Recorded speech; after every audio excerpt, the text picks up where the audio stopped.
was all about Miguel Gonzalez. He was a master, dominating the ball game, locating pitchers seeming at will, and getting swings on pitches that were out of the strike zone. It was his best performance at the major league level. And when it was done, he was still there. A complete game shutout. As they say, how sweet it is.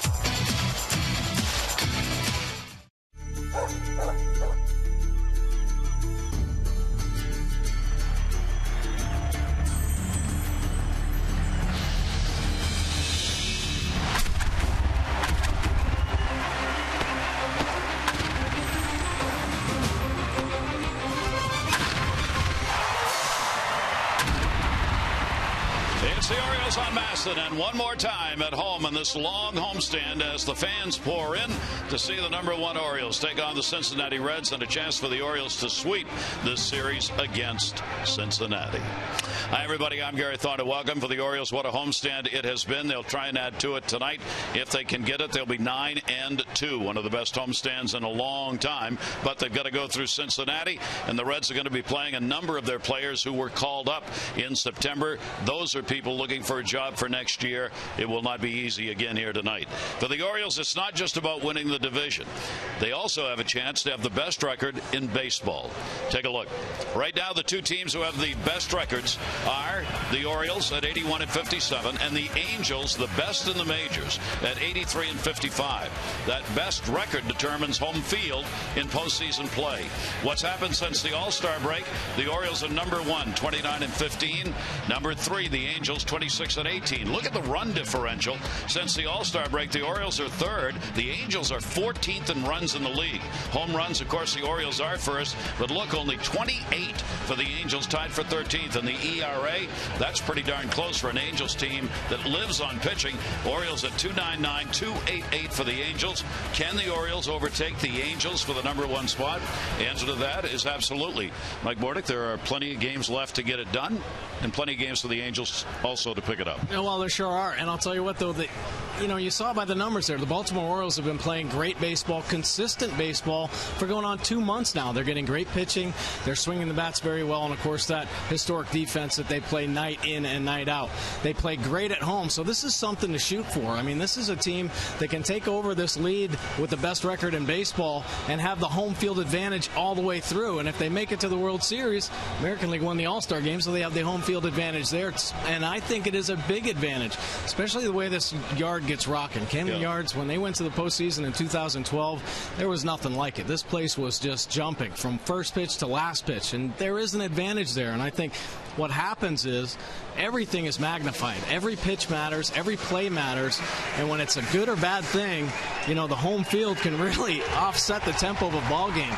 And, the Orioles playing so good, they could really use this home field advantage and the fan support. So no matter what the lead, the games do matter that are played, because you're really going after, if you're the Orioles, the Angels right now, to try and take that #1 spot away from them. Game 3, the Reds and the Orioles, when we come back.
On Masson is brought to you by Southwest Airlines. Find Southwest Airlines fares online only at southwest.com. And by AT&T, mobilizing your world. Another great summer night for a baseball game here at Camden Yards, wrapping up this homestand. Take a look at our train game time temperature at 83 degrees, humidity at 55, and right now, not a cloud in the sky. Visit trainsearch.com to find your local train comfort specialist dealer. It's hard to stop a train, really hard. Here's the starting lineup for the Reds. As we said, a lot of the call-ups are going to play tonight. Bourgeois, Santiago, Frazier, Mesoraco, Lutz, Rodriguez, Hanahan, Elmore, and Barnhart. This is a completely different lineup than what we've seen in the first two games. Mesoraco on the road, some of the best numbers for the Reds. And let's take a look at Chris Tillman's pitch arsenal this season. The fastball at 53%. He has been driving it down in the zone. Very good pitch for Tillman. Breaking ball 36% of the time. And he's got the big 12-6 break and the changeup 11% of the time. Works very well off his fastball. 29 starts, 11 wins for Tillman. 3.36 earned run average continues to come down. 176 and 2/3 innings pitched. Nearing 200 for the second consecutive season. Opponents hitting just 233. Has given up the 17 home runs. Lefties 241. The righties just 223. And Tillman has been on a roll. 16 consecutive starts, allowing 3 runs or less. He's working on the lowest earned run average in Camden Yard history at 2.50. And the month of August was exceptional. 4 wins, no losses, 1.33 earned run average in his 6 starts. And he has been on fire. 20-9, the Orioles record in the starts that he has made this season, and he is second in starts in the league. And the first pitch is going to be in there for a strike. Bourgeois leading it off, and has only had 1 at bat here in this series and is 1 for 1. 0-1 delivery on the way to him. The pitch will be taken up and away for a ball. Talking about Mike was talking about Chris's run. He has not had a loss in a game since July 12. Since then, he's pitched 9 games, 4 wins, 5 no decisions. The Orioles are 7-2 in those 9 games since that loss. And that's an incredible run for him to have. And in each of those games, it's not a fluke. I mean, he's been effective. He has been on. You know what? He's really cleaned up his mechanics. He was inconsistent first half of the season. He'd have good starts, bad starts. And it was just a mechanical flaw. Well, he has tightened it up. He's been able to repeat his delivery and much more consistent command of actually all of his pitches. Bourgeois, veteran, 32 years old. Dave Wallace, pitching coach, mighty happy about all that's happened for Tillman this year. 2-2 delivery on the way, and that will miss up high. Bourgeois, who came up from Louisville, AAA, their most valuable player on that ball club this season, where he hit .278, 4 home runs, 42 RBIs.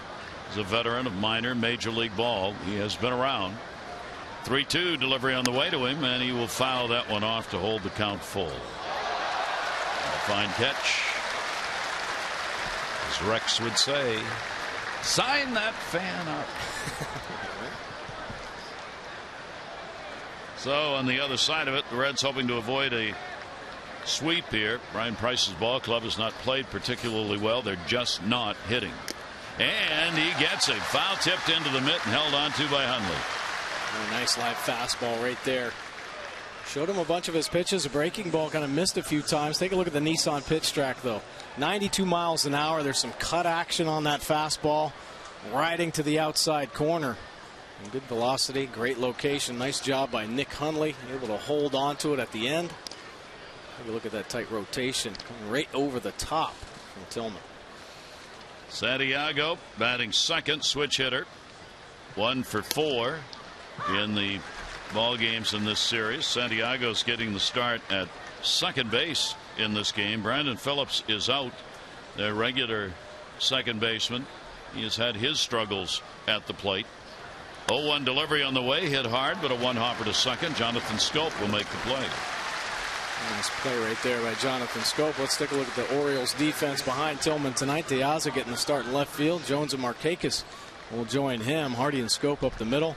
Kelly Johnson's second consecutive start at third base. Davis over at first, and Nick Hundley behind the plate. 7 consecutive starts catching Chris Tillman. So Tillman obviously likes the way Hundley calls the game for him. We talked about his record, that unbelievable month of August he had.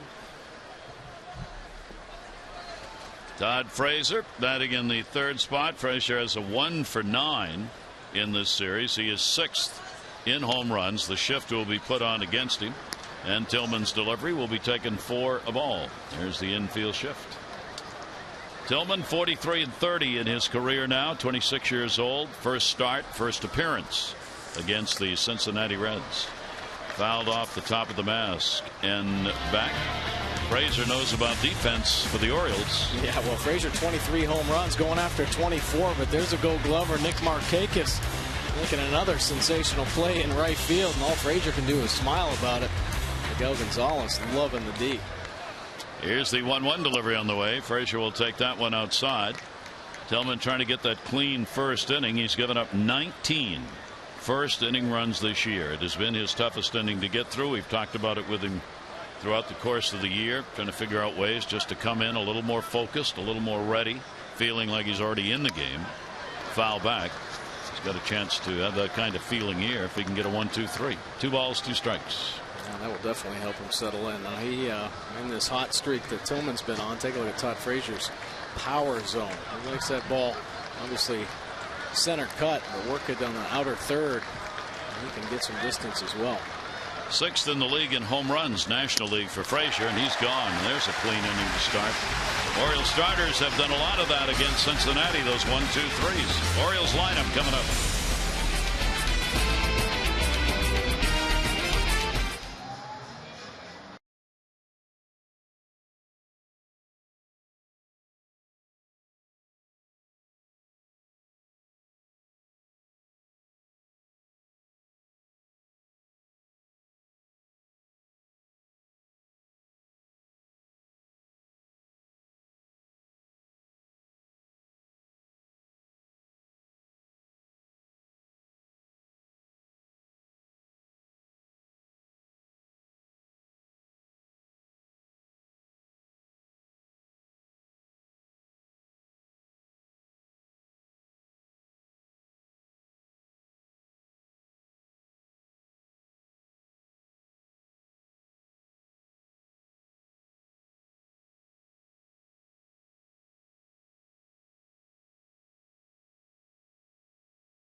Times now in this series that Orioles starters have held the Reds scoreless in an inning.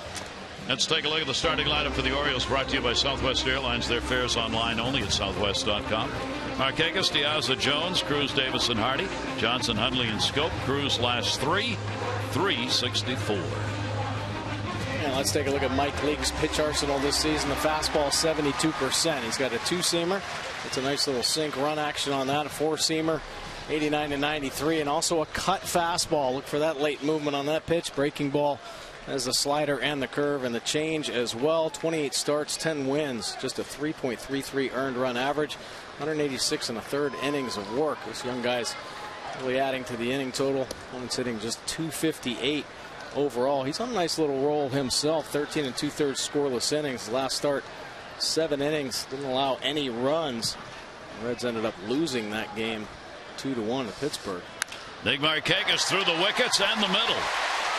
So Nick is on with a leadoff single, and boy, in that leadoff spot this season, when he's leading off an inning, his average is 307, and he's done so much of that on his first at bats in a ball game.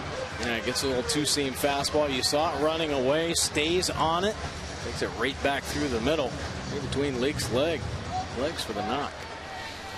So Nick Markakis is on with a leadoff single. De Aza getting the start in this one. De Aza's been on a streak. He's 2 for 4 in this series, and he is .310 over his last 24 games, coming over from the White Sox. So if you put what he was doing there and what he's done since joining the Orioles, this is his second start in left field at a pretty good average, .310 over 24 games. De Aza left-hander, because the lefties do much better against Leake. That 292 to 231, a big difference between lefty righties. Rays are way in at third base looking for a bunt. The strike will be taken. But Showalter has a theory on that. He doesn't bunt very often in these situations. He says, I learned a long time ago, you get 27 outs in the game, count them and protect them very carefully. He says you better be darn sure when you put that bunt down, you're really willing to give up that out. Here's the 1-1 delivery on the way, and the pitch up high, 2-1. Yeah, not many managers follow that old school philosophy. Get a guy on base, bunt him over, especially early in a ball game, especially in the American League East. A lot of boppers in this lineup. Orioles are one of the best home run hitting team in the game right now, so why give up the outs? He has a 2-ball 1-strike count on him. Markakis being held at first base, and a swing and a miss. Good pitch. Leake dropped that one down and away. Good two-seam fastball. Take a look at the sink action. Boy, nice dive down at the end, 90 miles an hour. And he'll throw a changeup off that as well. It isn't a changeup where he takes 10 miles an hour off like a typical fastball changeup pitcher. It's more like a BP type fastball, but that same type of action. 2-2 pitch down to first and foul. Leake has been tough with runners on. He's actually got a better opponent batting average out of the stretch than he does out of the windup. And the bases are empty, hitters at 280. When he's working out of the stretch, 228. Pretty significant difference. Ryan Price, skipper up front there, watching his 26-year-old who's 6th in the National League in innings pitched coming in. That one, that's why you don't bunt. Oh, foul ball. Close. Jerry Lane, crew chief, had to get out of the way and make the call. That's a tough one. And the only one who's really got an angle on that is the visiting manager. Yeah, this is a zinger right down the first base line. Right in between first baseman and first base umpire. That's where it goes over that bag, and it was foul. That's why Jerry's a crew chief. Or at least one of the reasons, along with longevity. A 2-ball 2-strike count. The Azza got around on that one. Markakis back. No breeze here at the start of the ball game. And another one. Look out. Oh, mercy. Oh, jeez. I don't know why, but this seems to be a year where balls like that have become much more commonplace. Line drives that go into the stands very close to the dugout or right over the dugout. And we talk about it all the time, but we can't talk about it enough. You've got to watch the game. You have no time to react. 2-2 delivery again. That one will go the other way. Lutz has got a long run. He started in. Now it backs up on him. Markakis halfway, will go back. Let's take a look at the Reds defense tonight. Lutz, only bad route on that last fly ball, but he's in left field. Bourgeois in center. Rodriguez over in right. Elmore and Santiago up the middle. Frazier and Hanahan on the corners, and Barnhart behind the plate. Completely different look here for the Reds in this game 3. Here is Adam Jones. Adams had the 3 for 8 in the series. 24 home runs and 81 RBIs on the year for Adam. He and Nick Markakis continue to lead the Orioles in the hit category. Nick's 2 ahead now of Adam Jones. 162 hits. Adams got 160. They're both in the top 10 in multi-hit games. Adams got 49. Nick's got 48. And they've been that way all season long. Yeah, great consistency. Can't get him out of the lineup. Both gamers want to play every inning. Runner on first with 1 away. Infield double play depth. Jones will go after it. First base side. Heading over to the seats, and that will be out of play. A good pass on the slider right there. A little smile, big swing. Take a look at Adam Jones's power zone. Great plate coverage. You make a mistake in the middle or in the outer third, belt high, he's going to powder the baseball. He's done it a lot this season. A lot of extra base hits, using the whole field. Adams still looking for that next home run that is going to become a part of Orioles history. You'll have 4 straight 25 or more home run seasons. Become the first outfielder in Orioles history to do that. 0-2 pitch will be taken up high, and a 1-ball 2-strike count. Talking about the homestand for the Orioles that ends here tonight. They are 8-2 in this homestand, averaging 5.8 runs a game with a team ERA of 2.7. 1-2 delivery. Jones had one up there, foul tipped. It goes into the mitt, and Leake's got a strikeout. And trying to work Adam Jones in after showing him that slider on the outer third. A couple fastballs. The first one missed. It goes right back to that spot. Beats him with 91-mile-an-hour fastball. Leake gives up a hit an inning on the year. Strikeouts are 142 and 187 innings pitched. He is third high in hits surrendered. Part of that has to do with the fact he's 6th in innings pitched. Nelson Cruz, big series, 5-game hit streak, 6 for his last 19, including a couple of home runs, 3 RBIs, couple of home runs, deep to center, at the wall, make it 3, goodbye, home run. Nelson Cruz delivers for the Orioles, and the American League's leading home run hitter has got 37.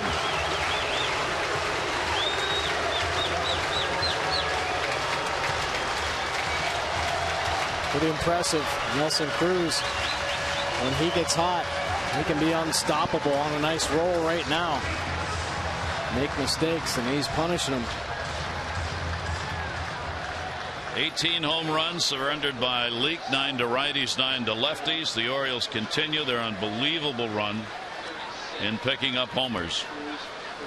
183 major league leading home runs now for the Orioles. Here's one of them. And take a look, a little cutter that stays belt high.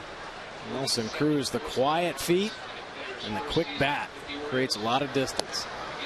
Davis going for one himself right there. There's Nelson, 37 home runs, 93 RBIs. He is now 5th in the league in runs batted in.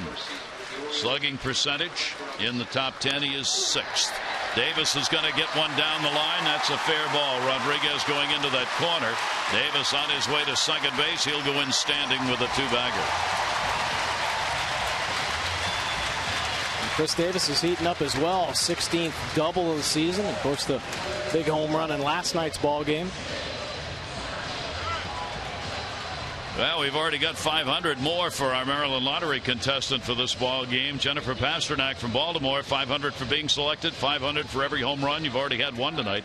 And with over 175 homers, lotteries awarded over $150,000 to all contestants. Play the Orioles scratch off today for a chance to win up to $60,000. Find out more at mdlottery.com/Orioles. Hardy with 2 down and a runner on at second base. The Orioles on top with 3 hits here in the inning off Leake. Hardy with an 0 for 3, playing in only one of the ball games. Back spasms kept him out of the first one. Davis off second base. 1-0 pitch to him. Hardy is also in the top 10 offensive categories. His .346 batting average with runners in scoring position is 3rd best in the American League. Only Eaton and Brantley are ahead of him in the league.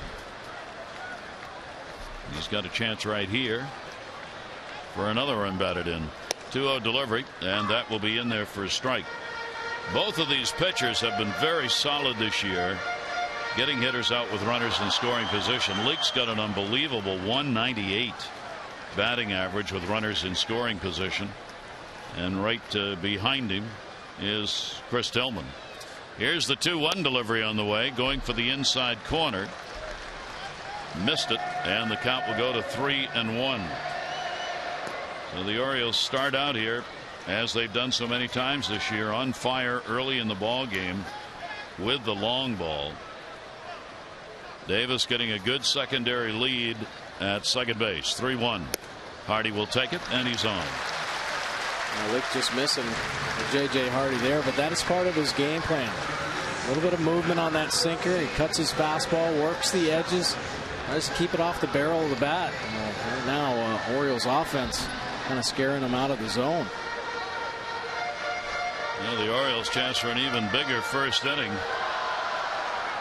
Kelly Johnson's getting another start, his second in a row at third base.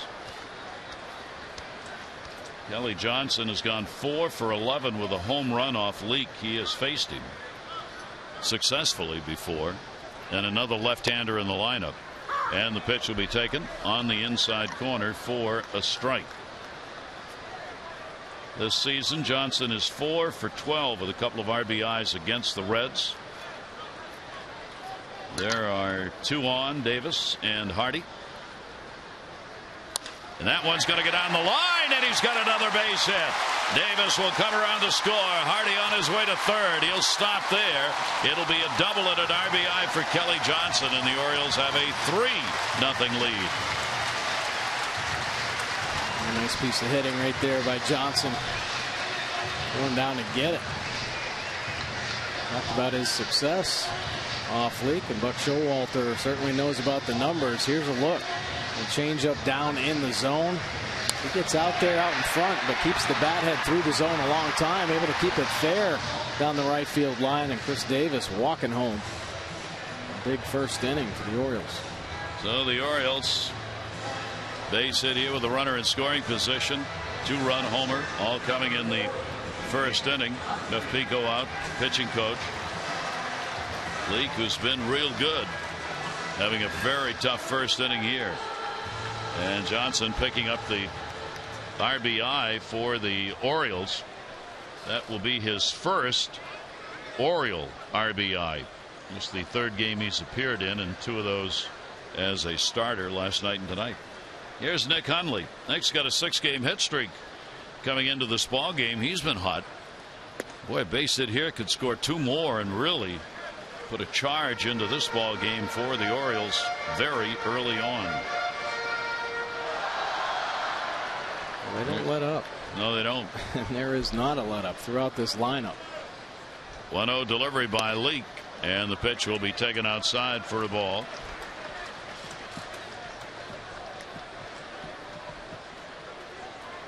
And of course, what this is doing is piling the pitch count up early. 27 for this 26-year-old right-hander. Here's the 2-0 delivery on the way, and that'll be fouled off the other way. The Orioles against right-handed starters this year are 60-40. They have the second best record in the major leagues against right-handed starters. The only team with a better average is their team they're chasing for that #1 spot in wins in baseball, and that's the Angels. Against left-handers, Orioles 21-17. That's 10th in the majors in win percentage. 2-1 delivery on the way, and got that one by Hundley. And the count evens up at 2 balls and 2 strikes. Take a look. Nick Hundley has been raking 6-game hit streak, 381, a couple home runs, and a 3-run shot off Phil Hughes in the Minnesota series, 4 RBI. No let up in this lineup. You put Caleb Joseph in there. He's been swinging the bat well. Bottom of the order. Got a hold of that one to left field. That ball's back near the warning track on the wall. 364. Goodbye. Home run. Hundley delivers a 3 RBI homer, adding to Cruz's long ball. And the Orioles with 2 home runs in the first inning. 6-0. Hundley staying red hot.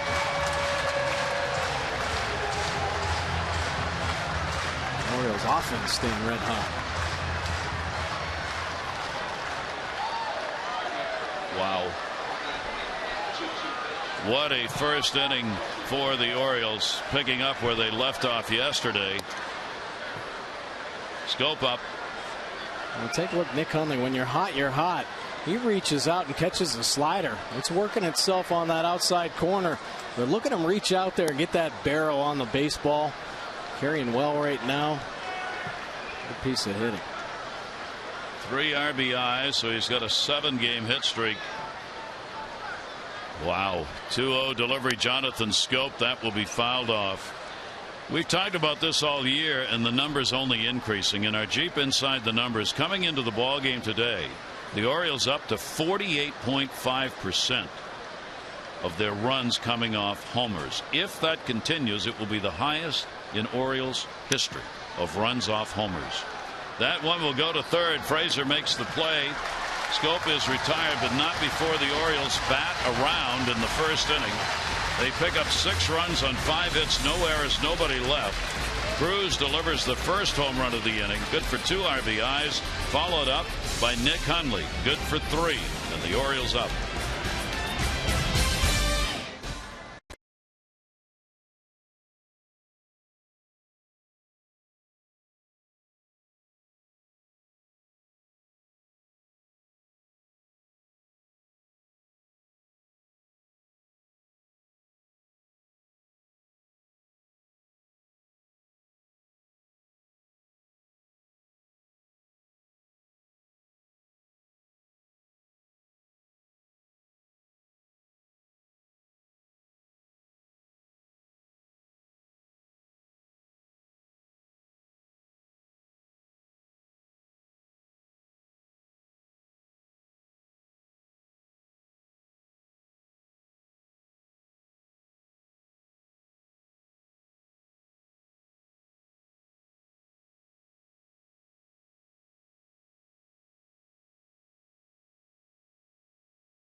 Forward to Miller time later in our ball game, brought to you by Miller Lite. 6-0. I mean, talk about Oriole magic. There's a magic going on here with the Orioles offense. And with the 2 home runs in the first inning, 500 for each homer for Jennifer Pasternak from Baltimore, a Maryland lottery contestant of the game. Boy, those who have been Maryland lottery contestants of the game this year are walking tall. Big winners. Oh, a lot of man. big winners. Shift will be on as Tillman now working with a 6-0 lead. As Arauco will lead it off for Cincinnati. And will take the pitch outside. He's the DH in the ball game. A 1 for 6. Solid year, 277 with 20 home runs and 65 RBIs for him. 1-0 pitch. This is the same Chris Tillman who went through the first couple of months of the season where the Orioles couldn't score a run when he started a game at home. Right. He had the worst run support of anybody in the league for the first couple of months, especially in home games, which is why his home record is 4-5, despite the fact his ERA is 2.5 at home. There it is. Closer look right here. The 4-5 record, 2.50 earned run average. On the road, 7 wins, a 4.34 earned run average. That's off the fist. That'll fall in for a base hit.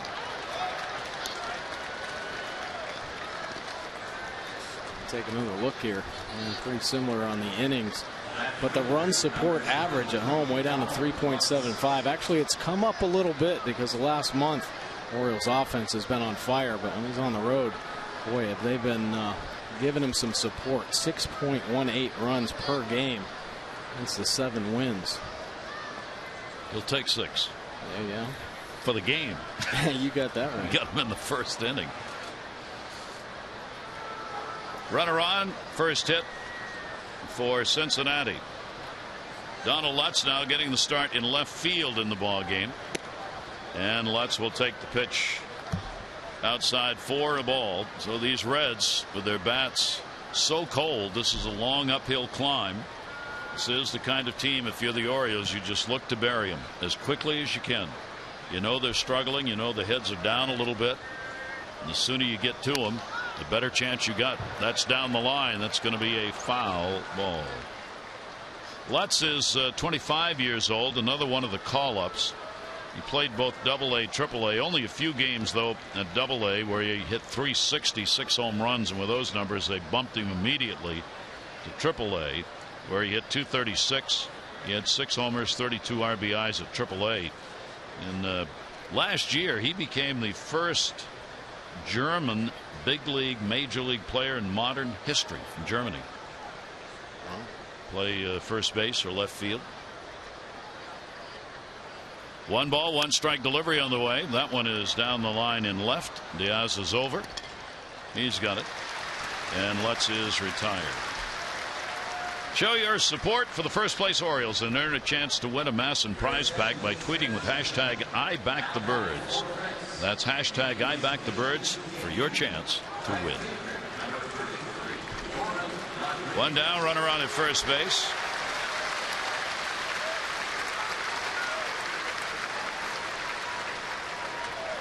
Yerman Rodriguez going to the plate. Rodriguez, another one of the call-ups. This is a major league first for Yerman Rodriguez. He's the only one on the current roster for the Reds who had not appeared in a game. He jumped all the way from Double-A. There are 2 Reds who have come from Double-A. Carlos Contreras, who we saw in the ballgame last night, and Yerman Rodriguez from Double-A with no Triple-A games. So major league debut for him. And the pitch will be taken away. 1 ball, 1 strike count. Oh, you got to believe that Rodriguez, Lutz, so many of these players that are in this lineup right now are going to get a lot of looks here the rest of September. The Reds offense has not shown up since the All-Star break. A big reason why they dropped out of contention in the division. So manager Ryan Price is going to take a good look at these guys. Johnson, 1 relay scope, quick arm, not quite in time. Rodriguez, who is a 5'2" player with one of those tools being speed, gets there ahead of the throw. So runner out at second, 2 down. Well, the Birds return to Oriole Park, a final homestand, regular season, Friday, September 12th. And history is waiting to be made. Tickets are going fast to the final 10 home games, including showdowns, Yankees, Blue Jays, Red Sox. Every game matters, locking up the Eastern title, going for the best record.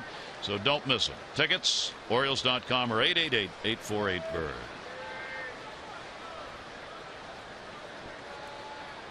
Two down, runner on at first base. That'll bring up Hanahan. Jack Hanahan will take it for a strike. Hanahan has had 1 at bat in this series, the 0 for 1. A lot of unfamiliar names, even to Reds fans, involved in this ball game with all these call-ups getting starts. Hanahan has made 5 starts. First base and as a DH. That one is going to be fouled back. He was one of those injured on the DL for the Reds this year. Began the year with shoulder surgery on the 60-day DL. He didn't play until July 27th. A lot of players on this Reds team. I can talk about a team that was decimated with injuries. The Reds team was one of them. All year long, guys spending time on the disabled list. Tillman's delivery is going to miss outside. 1 ball, 2 strike count. Hanahan. Rodriguez on at first base. Elmore waiting on deck for a chance. Reds on this road trip have won only 1. They have lost 4. Not good in interleague play this year. 6-13 for Cincinnati. Hanahan will be way out in front and foul it off.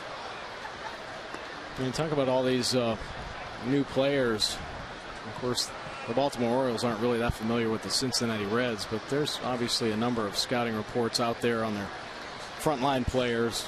And the Orioles scouting department does a great job researching all the teams and players that they have to face, but a little tougher when you get some younger players in the lineup, how you go through them. And I think for the most part, Chris Tillman and Nick Hundley are probably going to just stick to their strength, what they have the most success with. And with Tillman, it's definitely that fastball location, driving it down in the bottom of the zone and moving it to the top when he wants to.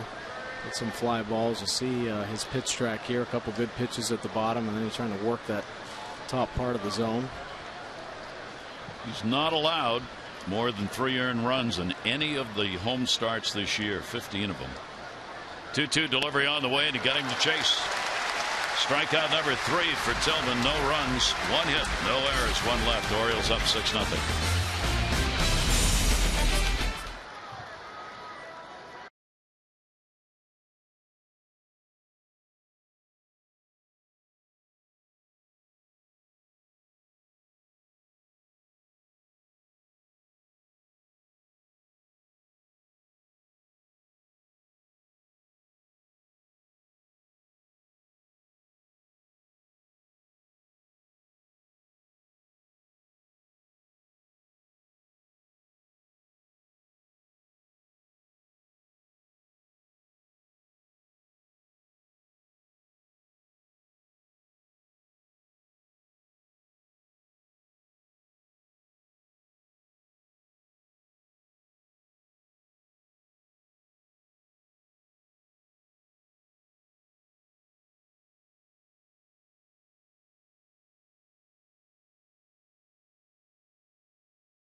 Benjamin Adams, volunteer firefighter, Aetna Hose, Hook and Ladder Company. Following in the footsteps of his dad, he has been promoted to rescue captain and recognized here at the ballpark tonight.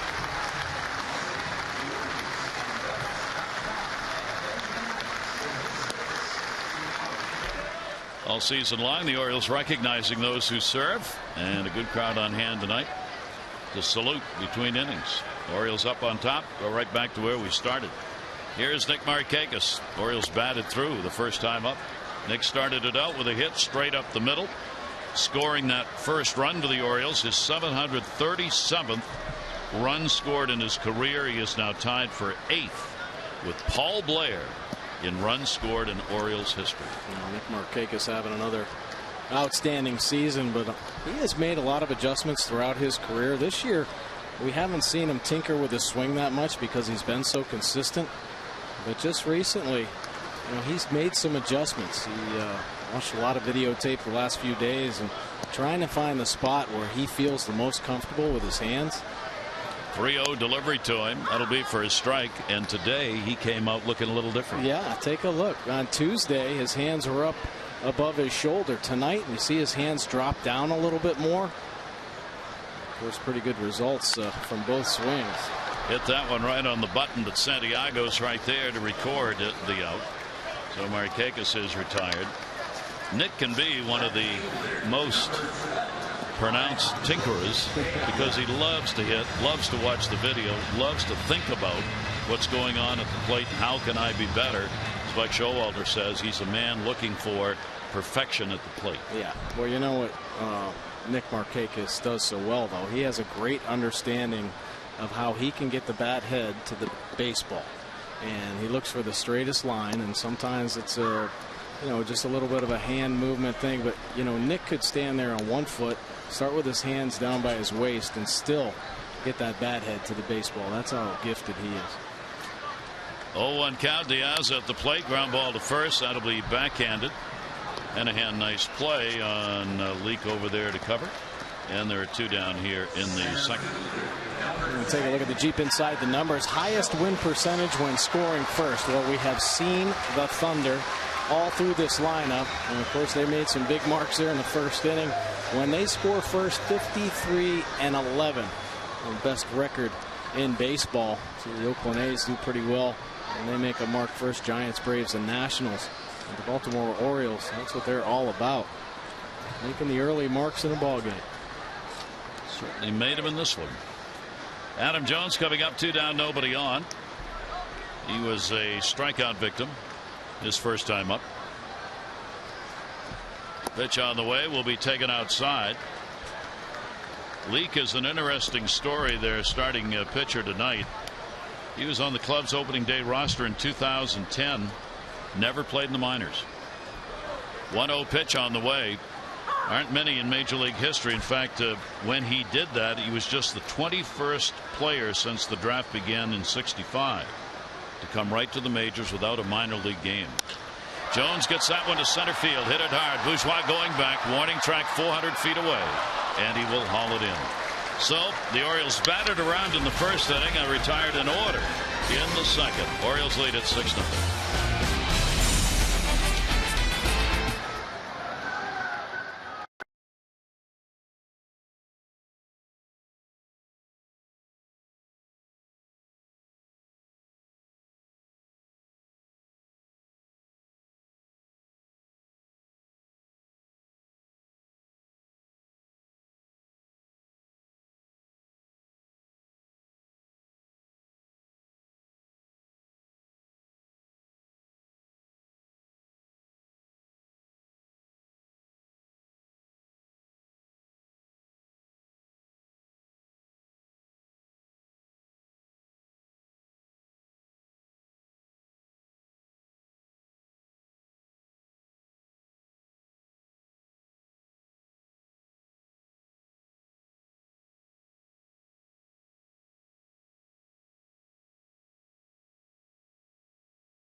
Joseph catching one over the on-deck circle, the rubber mat. How he wasn't hurt, I don't know. I mean, that's a serious fall. His response, I had a lot of protection on my buttocks. Then Buck Showalter said, get rid of those things. They did, and today we're back to old-time baseball. It's the chalk on-deck circle, and as they say in the movies, if you water it, it will grow. I don't think so, but I like that look. I do too. And I think Buck does too. More traditional. Buck very much a traditionalist when it comes to the baseball. It is required that you have an on-deck circle. It's a major league rule. Well, there it is. Still don't know whether they'll auction off those rubber things or not. Pitch will be taken up high as we go to the third inning. Elmore, Barnhart, then top of the order. Bourgeois coming up. Elmore has only had one at bat in the series. In fact, in the season. As the 0-for-1's up there. He'll go after the pitch, pop it up, first base. Davis going back, Scope coming over, Scope the angle. It's his ball, and he makes the catch. Nice, he's been good at that play. Saves your first baseman or right fielder a lot of running. Hey, the final fireworks night of the season set for Friday, September 19 here at the Yard when the Birds battle the Red Sox. Gather up family, friends, celebrate this final home weekend of the 60th anniversary season.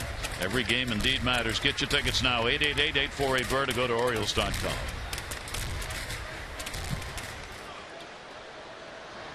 Barnhart at the plate. Tillman's pitch to him will be taken for a strike. Sean Barber's the home plate umpire. Took the place of Mike DeMuro, who was injured in that first game in the collision. Sean's a first-year major league umpire. 0-1 delivery on the way. Breaking ball there for a strike. Good one. A real good breaking ball. I'm trying to find that here in the early going. It's about as good as you can get. See the Nissan pitch track. Second pitch just biting down into the lower third.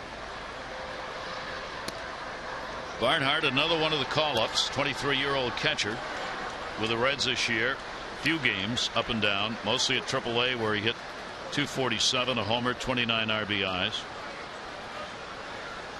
Considered one of the best defensive catchers in the minors. Longtime Reds fan. He grew up Indiana native. A lot of time spent at the ballpark as a youngster watching the Reds play. And just 23, now getting his chance.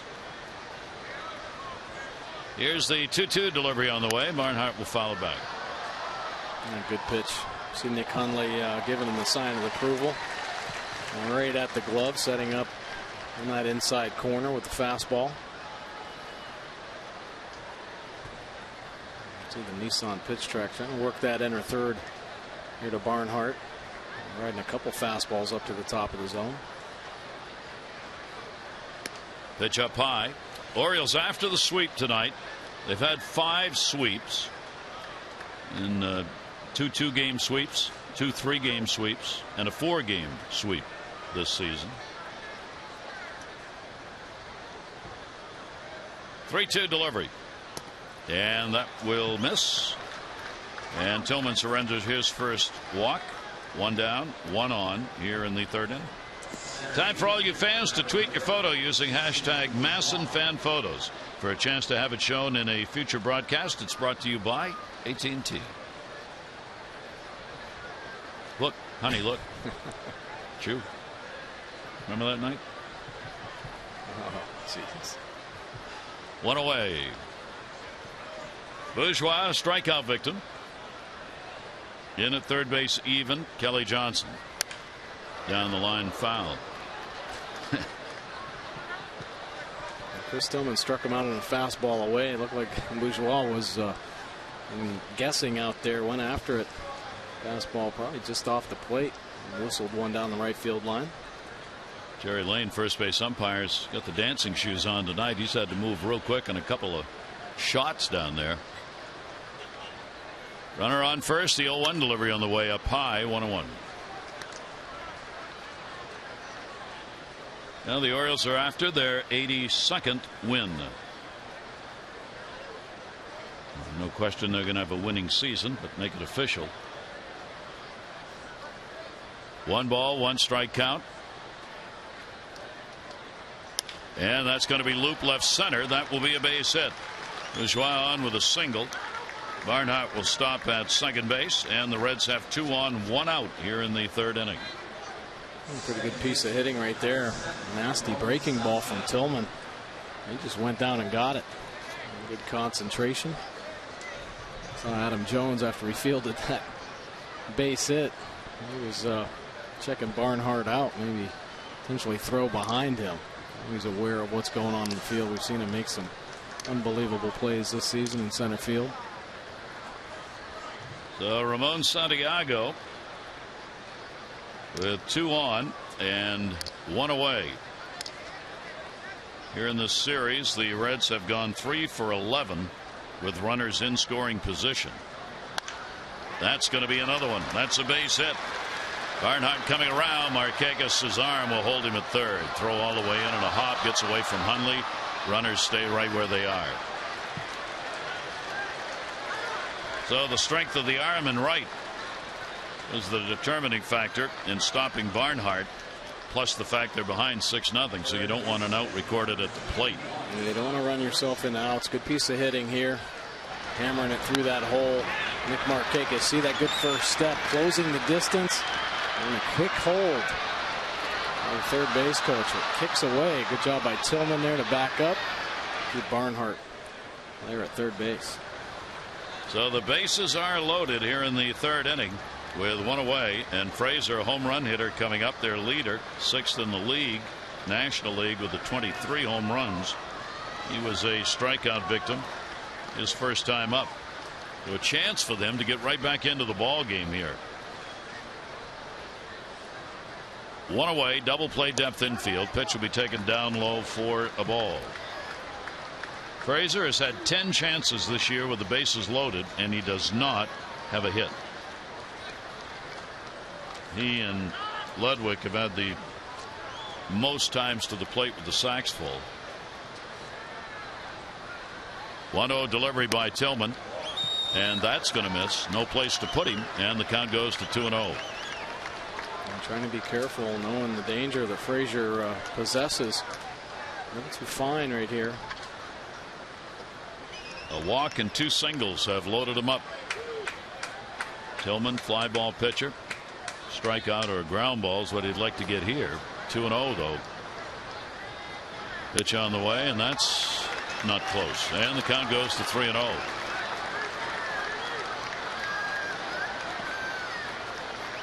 Chris coming off the start against Minnesota, where he gave up a run on 6 hits in 5 innings.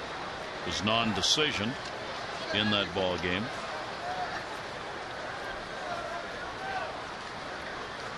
.3-0. Frazier waiting on it. He walks in a run, and none of those were close. So an RBI picked up by Frazier on the bases loaded walk. Barnhart, who walked to start the inning, scores, and they're still loaded. Dave Wallace and Nick Hundley will go out there to settle him down a little bit. Chris Tillman certainly has been through a lot in his career, 5 years in the big leagues. So these type of situations, a lot of times you can work yourself out of them, but maybe Dave Wallace sees something mechanically. Maybe that front shoulder may be leaking a little too soon. Just little reminders for Chris Tillman to make the adjustment and get him back in the zone. Well, we go from Frazier, who's 0 for 10 with the bases loaded, to Mesoraco, who's 6 for 7. Career average of .333. This year, 6 for 7 and 3 grand slams. Oh. 3 out of the 4 have come this year. He had a single his first time up. Run in 6-1.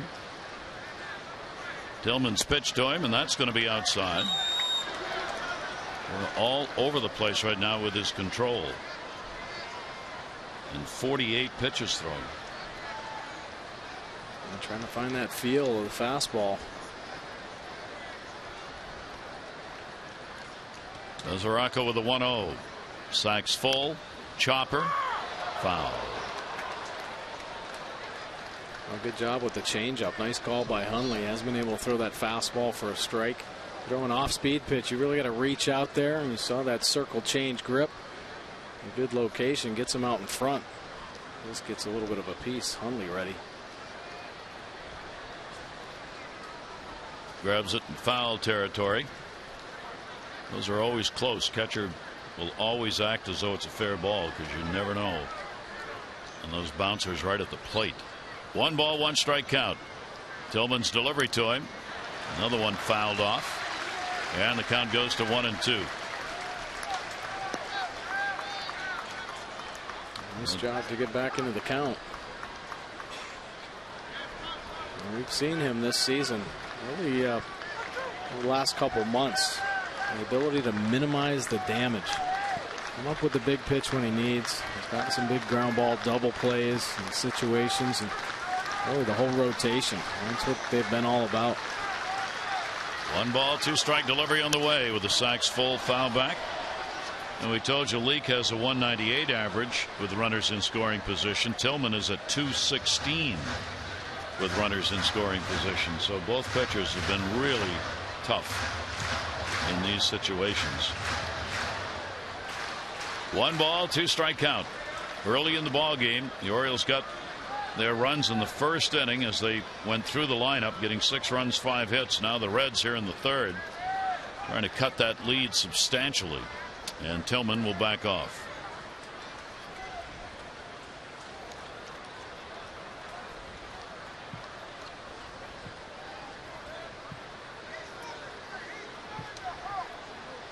Mesoraco has had one of the few hot bats in their lineup. 7 hits in his last 18 times to the plate. 1-2 delivery to him. That'll be in the dirt. Hundley with a good stop. Yeah, good try. Nice block by Hundley. But take a look. Lowest earned run average since August 1st. And we talk about an incredible month that Chris Tillman had. 1.33. Just trailing Schumacher from the Angels. Having a 1.31. Amazing numbers. Really not deep into ball games as well. You mentioned his last start, 5 innings. That was his shortest outing in his 6 starts in August. All the other ones pitched into the 7th and beyond. He has a 2-2 count here. Mesoraco waiting on it, and he fouls off another one. Mesoraco's also been one of their leaders with runners in scoring position, hitting .303. I mean, he's been a real contact command player for them this year during the struggles. Bourgeois, Santiago, Frazier, the base runners.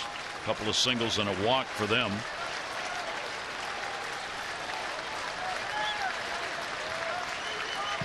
Tillman trying to find a way to get him out of there. One away. 2-2 delivery. As Araujo lines at the center field. Jones going back on his horse, reaching up. He's got it. Bourgeois will tag. He will score. Santiago will go to third, but an out is recorded. As Araujo gets an RBI on the sac fly and makes it a 6-2 game. Nice at bat by Mesoraco. Great play by Adam Jones. Boy, did he get a good jump. Take a look. Bullet. Right back through center field. Nice line to the baseball. Nice play. Reaching up over his head. Sac fly, but base running Santiago at second base. A little in between. He still had time to tag from second base, but some young players we've seen the Orioles so good at understanding what's happening on the field, how balls hit. Seen them double tag, get themselves in the scoring position. As Araujo gets his 66th run batted in. Now first and third with two down. Here's Lutz, and he will take the pitch for a strike. He flied out to left field in his at bat. Third stint with Cincinnati this season. We mentioned he started at Pensacola in A-ball, only 23 games there. Is hitting the ball so well, they moved him right up to AAA. Here's the 0-1 delivery to him and a heater. 91 upstairs that he can't get 0-2. Chris Tillman, when this fastball is on, he'll get some chases at the top of the zone. And by design. And typically he's been able to drive the ball down to the lower third. And then elevate that fastball. Looks so good to hitters, but there's a lot of extra life through the zone. A lot of swing and misses and some weak fly ball outs. 0-2 count with two down. 0-2 to Lutz, and he gets him. So a big strikeout for him. 4 Ks, 2 runs in on a couple of hits and a couple of walks. Makes it a 6-2 Orioles lead.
Is brought to you by Southwest Airlines. Find Southwest Airlines fares online only at southwest.com. And by Blimpie. Try the new Hoboken Hero, filled with savory Italian flavors. Blimpie, America's sub shop. Gary Thorne and Mike Bordick here at Camden Yards. Orioles on top 6-2. Cruz leading it off. Home run picked up in his first at bat. A couple of RBIs on his Major League leading 37th home run. With that home run, he now is tied with Albert Bell and Mark Reynolds for the second most home runs by an Oriole in his first year with the club. Frank Robinson has the Orioles mark. His first year with the team was 1966, and he hit 49 home runs in that first year. Pretty impressive. He was American League MVP that year. And there is his statue. Unbelievable numbers. Won the MVP in the American League and National League. Cruz will foul that one back into the seats. Hey, wait a second. Didn't he win the National League MVP for the Cincinnati Reds? Mm-hmm. Yeah, he did. Little history. Yeah. Along with the World Series history, of course, that these teams have. They share some Frank Robinson history. 1-2 delivery on the way, and Leake with a real good pitch. And is now retired 5 in a row. Nelson Cruz has one trouble spot at that slider, down and away. And Leake hits the spot perfectly. Takes just enough pace off the baseball. You see Cruz out in front, just a hair. Good pitch, well executed. That'll bring up Chris Davis. 25 homers, 71 RBIs for him. 6 of the last 9 hits he's had have been for extra bases, including 4 home runs and 2 doubles. The shift is for real now. Santiago's moved way out. Brandon Phillips, who was playing second in the first 2 games, did not do that. Santiago trying to give himself a little bit of room to try to take away a base hit from Chris Davis. We've seen Chris Davis on the list as far as most hits taken away from the shift. And a swing and a miss. Chris now is tied for 10th in the American League in home runs. And he ranks 21st in the American League in RBIs. 1-2 delivery is going to be taken up high. So the production continues from Chris Davis despite the low batting average and the fact he leads the league in strikeouts. 2-2, 1 down, nobody on. Davis on a breaking ball inside takes it and gets the count full. 3-2. Oh, nice take. Nice quiet take. That's good to see from Davis. Means he's seeing the ball better. He's gone 3 for 8 in this series now with a homer and 3 RBIs. He doubled his first time up in this ball game. 3-2 delivery from Leake and a ground ball into the shift. Elmore makes the play. That's the shortstop, and there are 2 down. Our PNC minor league report, a special day here at the ballpark. Yeah, brought to you by PNC Bank for the achiever in you. Well, it was awards night in the organization. Christian Walker, of course, taking home the Brooks Robinson Player of the Year award. Unbelievable numbers on the season between AA and AAA. Tyler Wilson, the Jim Palmer Pitching of the Year award. He split the season as well between AA and AAA. Mark Blackmer, the Elrod Hendricks Community Service Award. Congratulations, you just got traded. Diaza, he was part of that trade. And the field staff. Cal Ripken Senior Player Development Award goes to Ryan Miner, Alan Mills, Paco Figueroa, and Sean McGill. Great job for them. And Jim Richardson receives the Scout of the Year award, the Jim Russo Scout of the Year award. Of course, he been in the organization for 10 years. Zach Britton, Chris Gosman, Dylan Bundy, part of that. And you see the players receiving their awards. Everybody and being recognized for all the things that they've done throughout the season. That'll be a base hit up the middle, so Hardy is on twice. He drew a walk in the first inning and scored, and picks up a 2-out single here in the 3rd inning. The organization, the Orioles organization, felt that they had a number of choices and not an easy pick, despite the great season that Christian Walker had in that Brooks Robinson Minor League Player of the Year award. They felt there were some real worthy candidates, and all the coaches, managers get to vote on that minor league level, and that's a great sign for the Orioles to have that kind of depth. The Orioles have been noted for having the pitching depth that they're working with and bringing up, but the Orioles also have position players not to be overlooked who've had outstanding years and who've got real major league potential. Oh yeah, and some of those winning the awards. 0-1 count. Kelly Johnson, runner on at first base. Johnson a double, 2 RBIs his first time up. The other thing the Orioles announced today, they have extended their working agreements with their 5 minor league affiliates. They had 4-year agreements now through 2018 with Norfolk, Bowie, Frederick, and the short season Delmarva short season at Aberdeen. So those announcements today keep that development system where it is. Play will be made at first base by Leake. Johnson is retired. No runs, 1 hit, no errors, 1 left. 3 complete. Final game of the homestand, and the Orioles lead it 6-2.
University of Maryland, University College, October 16, 83. Cal catches final out, Game 5, 83 World Series championship.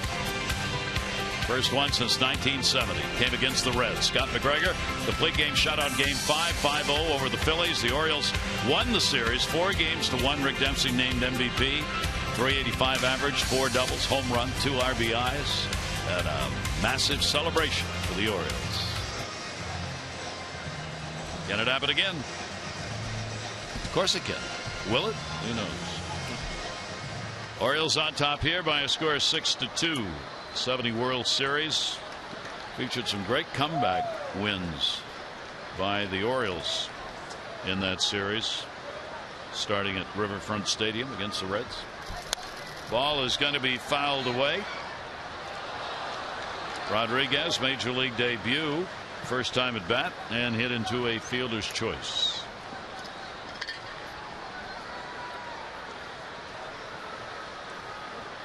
Here's the 0-1 delivery. That ball will be fouled away as well. So Tillman trying to throw some more strikes here. A couple of walks in that 3rd inning. 2 walks, 4 strikeouts. Leake 1 walk, 2 Ks.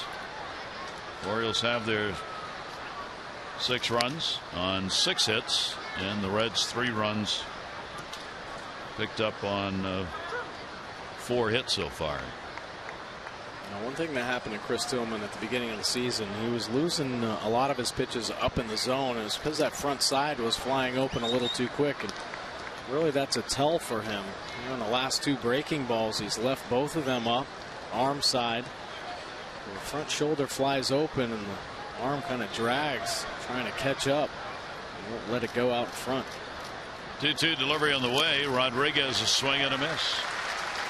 5 strikeouts for Tillman. He let this fastball go out front. It is dotted on the outside corner. Hundley setting up out there, 91 miles an hour. Just painted on the black. And a good pitch right there from Tillman. Take a look at his delivery. Getting on top, that incredible downhill angle he possesses. Good pitch there. So Tillman gets the first out. He's recorded that in 3 out of 4 innings. Chris, good job all year long getting that leadoff batter at 71% on the year. Anaheim, a strikeout victim. Defense straight up on him. 1-0 delivery, and that'll be taken inside. Orioles right now coming into the ball game a season best 24 games above 500. It's the first time they've reached that mark since ending the 2012 season. 2-0 delivery, foul back. If they can get to 26 over, which they could do with a victory here tonight, it will be the first time since '97, when the season ended, that the Orioles have been that far above 500. Pretty impressive. And it's a great group of guys. Obviously, a lot of things have come together after somewhat of a roller coaster ride. They never had any big dips in the season. Pretty much 500 for the first couple months, kind of waiting on things to work together. Some nights their offense was there, some nights their pitching was there. And over the last few months, they have been as well-rounded a team as you'll find in the game. Incredible offensive production, pitching, both starters and bullpen, as good as you can want, and of course that defense there every night. Miguel Gonzalez, a complete game shutout last night. He's been pitching very well lately. A huge game for him. 3-ball, 2-strike delivery on the way. That ball's going to be popped up. Diaz in left field is under it, and he's got it. Anaheim is retired, and there are 2 down. On Saturday, September 20, the first 20,000 fans 15 and over get the Orioles knit cap. Celebrate Fan Appreciation Weekend. Catch the Birds one more time before the close of the regular season. You can get your tickets now at Orioles.com or 888-848-BIRD. Orioles battling for that home field advantage. They can get the best record in the league. Here is Elmore, who popped out his first time up. Jake Elmore getting the start at shortstop. We were talking about some of the Orioles award winners, young players. Can't leave out Chance Sisco. For the first time in Orioles history, he won the batting title for the Sally League, South Atlantic League. He's only 19 years old. He hit .340. Had the best on base percentage in the league at .406. Sisco was a second-round pick in 2013, and they're very high on that young 19-year-old. Yeah, pretty amazing.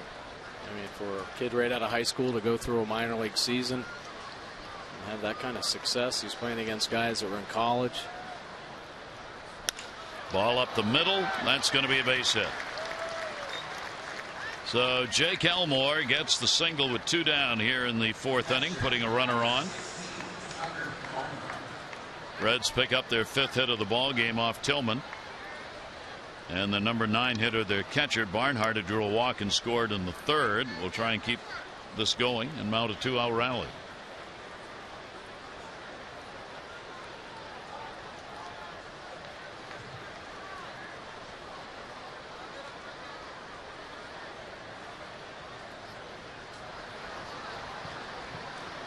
Two down.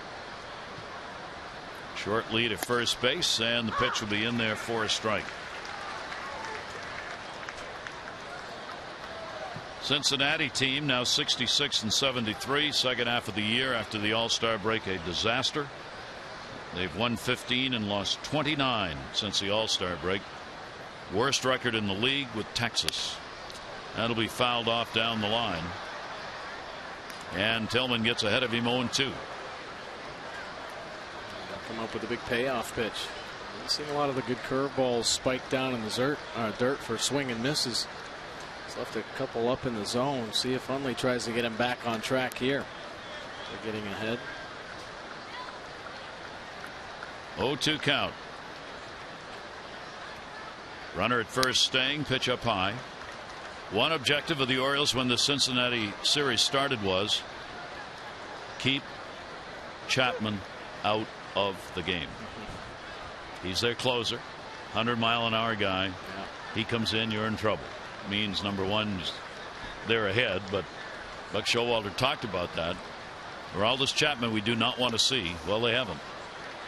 And if this game stays the way it is now, and there's a long way to go, they won't. Yeah, they might see him just because he needs some work. Yeah. Two ball, two strike count. They've got one of the game's great closers, but they can't get to him. 2-2 with two down.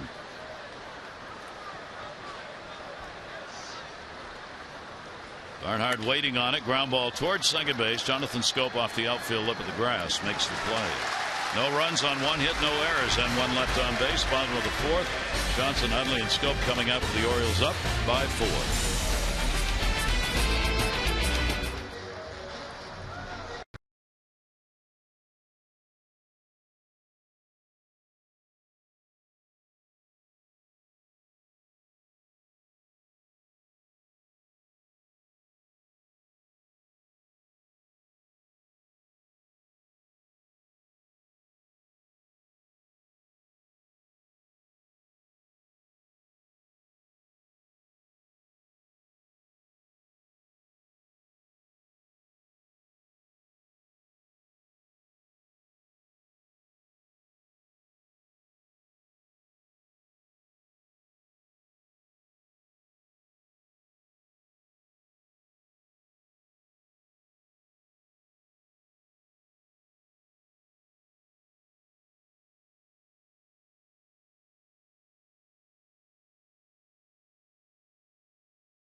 Had a gift for the Orioles, and there it is. It's a lucky horseshoe presented here before the ball game on that plaque, and the horse took a trip around, and the Clydesdale, being an Oriole fan, when he got in front of the Cincinnati dugout, yeah, that's exactly what he did. Now those are trained horses, huh?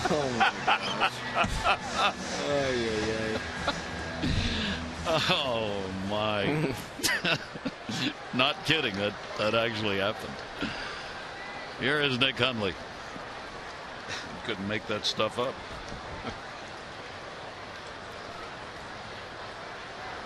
Hundley first at bat, delivering the home run, his 5th of the year, 3 RBI shot. Continuing a real hot stand at the plate when he gets to play. 9 for his last 22. It is a 7-game hit streak. 7 RBIs, 3 home runs during the streak. And here's the one he got tonight. Yeah, take a look at this. The breaking ball, and he goes out and gets it. He's just proven you can pull pitches on the outside corner. It's a foot down and full extension and squares it up. Leak with the 1-1 delivery to him, and that's just going to miss inside. For Hundley, as far as the home runs are concerned, 3 at home and 2 on the road. He's found Camden Yards to his liking since coming over 65 at bats now here at home. He's hitting .317 here at Camden Yards and only .161 on the road with the same number of at bats. Schoop and then Markakis do up. 2-2 delivery to him, trying to work that inside corner, just missing it is Leak, and the count goes to 3 balls and 2 strikes. And you see the pitch track, couple pitches running just in off that inside corner. 3-2 will go to short. Jake Elmore, little flip toss over to get him. Well, your favorite birds are back with their favorite dogs and cats, and the 2015 Orioles Pet Calendar proceeds from this 16-month calendar. Benefit Barks, the Baltimore Animal Rescue and Care Shelter. Pick up the calendar today before they sell out. Go to Orioles.com/pet calendar, or you can get one here at the ballpark or at the official Orioles team store in York, PA.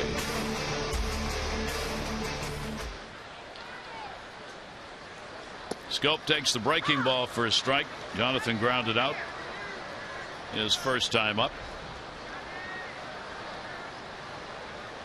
Another hot home run hitter for the Orioles of late. The Orioles now have hit with 2 home runs in the first inning here. They've had 11 home runs in their last 5 games and 53 home runs in their last 29. Unbelievable number. Scope off the fist a little bit on that one. 1-2. And every night you see how pitchers have to try to change their, what they've done typically throughout a season. You see a lot more off-speed pitches, a lot more change-ups to this team. It's trying to keep them off balance. A lot of times pitchers get out of their comfort zone, and the Orioles have made them pay. We were talking about Buck Showalter, who last night was talking about the development of Jonathan Scope. I wanted you to hear the quote that Buck had. He said, "John is a tough one for me to figure out what he's going to be, so I quit trying to figure it out. Your curiosity with him is going to get satisfied. He has a good peer group around him that won't let him be anything but the best he can be. I'm excited to see where it will end. He's a strong young man." End of quote. Goodbye, home run. Oh, mercy. Cue up the homer.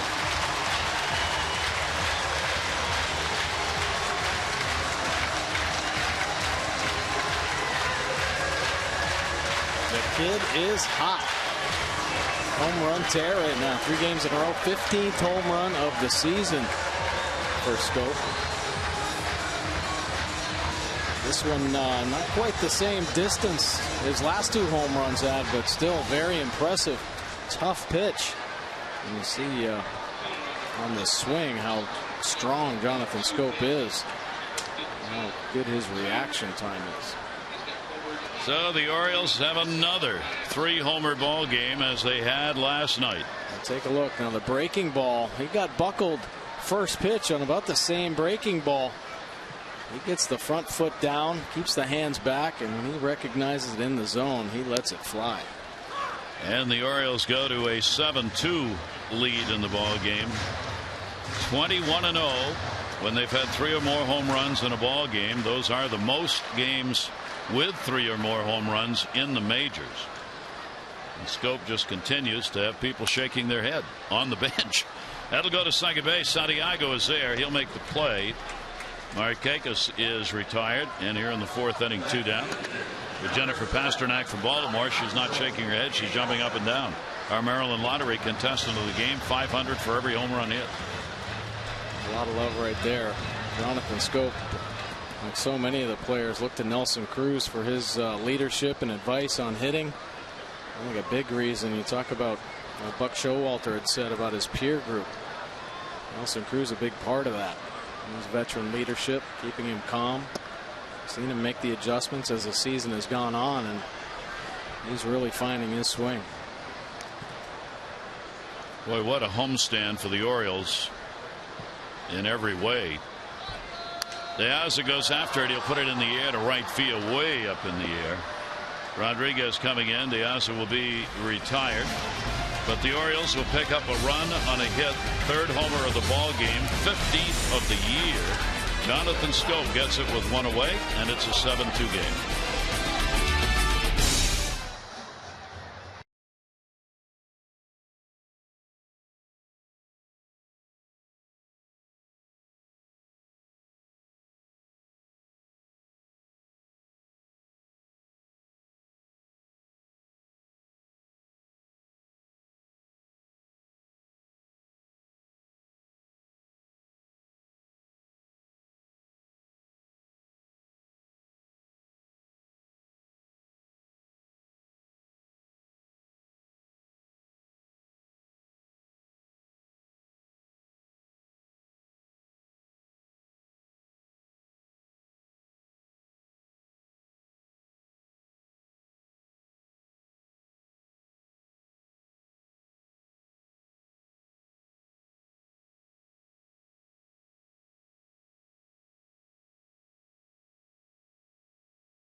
Good to be Camden Yards for these guys.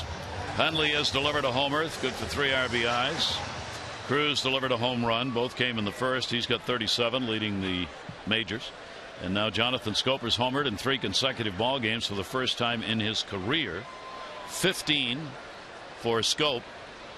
And for him, that's a new professional high in a year. In the minors, he had 2 seasons where he had 14 home runs in each of the 2. He has bested that here at the major league level in his first year with 15. Pretty impressive. Chris Tillman, line drive, Markakis, and Nick's got it. Nice play by Nick. Every night we see him do something special in right field. Nice read here on the line drive. This ball is smoked. He gets down there, gets the eyes behind the baseball, making the play, sliding on the knees. Another good play. And Chris Tillman, always appreciative of the great defense behind him. So Bourgeois, the leadoff batter, retired. 1 for 3 now for him. Here's Santiago. Santiago's grounded out, singled, scored. The off-speed breaking ball will just miss. 1-0 count. 253 for Santiago, starting at second base in the game. Couple of hits, 6 at bats in this series. Nick gets another chance. Coming, diving. Oh yeah! 2 in a row for Nick Markakis. That one a little bit tougher. Nick Markakis making it look easy. Fans love the effort by Nick. Here, a little jam shot. Another good read. You see him get on his horse. Riding that Clydesdale in there. Tough catch. And crash there on the end. Look at the eyes. Boy, unbelievable play. The outfielders that the Orioles have, they make these plays. The concentration is amazing. You figure how hard they're running and their eyes are bouncing around and still have that great focus to make diving plays all over the outfield. Tillman getting some defensive help in right. Not unusual there. And there are 2 down here in the 5th inning and 2 fine catches. Frazier, an RBI and a bases loaded walk, and he has struck out. And he will chase a pitch away. And a 2-strike count. 5th inning here at Camden Yards with the Orioles on top 7-2, out hitting the Reds 7-4 in the ball game. Tillman after his 12th win of the year. 0-2 delivery, and that'll be up high. Orioles are doing this in a season where the runs continue to decline in ball games. 4.1 runs per game, big league average this year, lowest since '81. You wouldn't know it. The Orioles are trying to do everything they can to push that number up, averaging almost 6 runs a ball game in this homestand. Villarreal we've seen in the series. He's in the bullpen. Leak, 2-ball, 2-strike count. Or Frazier rather, with a 2-2 count. And that one fouled away. Well, we've seen this team and they've talked about passing the baton. They've done it in the bullpen. They've done it offensively. Guys start swinging the bat and it just seems like it picks everybody up. Sometimes it's just one base hit that sparks an offense. Sometimes it's a home run. This team does it on a nightly basis. Tonight it was Nick Markakis, that leadoff single, which he's done so often this season in that leadoff spot, really igniting the team and exploding that big 6-run first inning. Big impact player tonight with both the bat and the glove. 3-2. Infield shifted over on Frazier. 3-2 pitch to him. That's up in the air to left field. Diaza. And that is the second clean inning that Tillman has had. The reason for it, these plays. Bourgeois, the leadoff batter. Right behind him, Santiago. Both gone. Orioles up by 5.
perform against this lineup, but he was hit around early in the ball game. Orioles tagged him for 7 earned runs in his 4 innings pitched, and he makes an early exit tonight.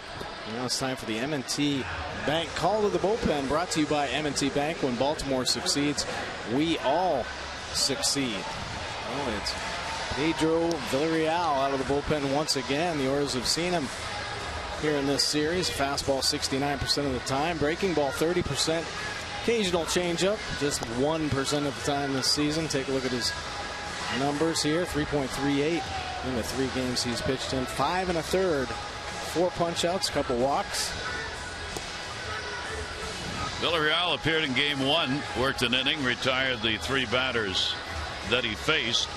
For Mike Leake, the second ball game this year in which he's given up 3 home runs. He did it once before, April 26 against the Atlanta Braves. Those 3 home runs by the Braves, though, came over a 7-inning span. The Orioles tonight, 3 home runs off him in just 4 innings pitched. So the ball game turned over to the bullpen. Villarreal will work against Jones, Cruz, and Davis as we go to the bottom half of the 5th inning. Orioles looking to reduce their magic number. It is 16 at the moment. The Red Sox are leading the Yankees in the middle of their ball game 4-3. Magic number of games necessary to clinch a division title. Jones will take it down low for a ball. Adam has struck out and flied out.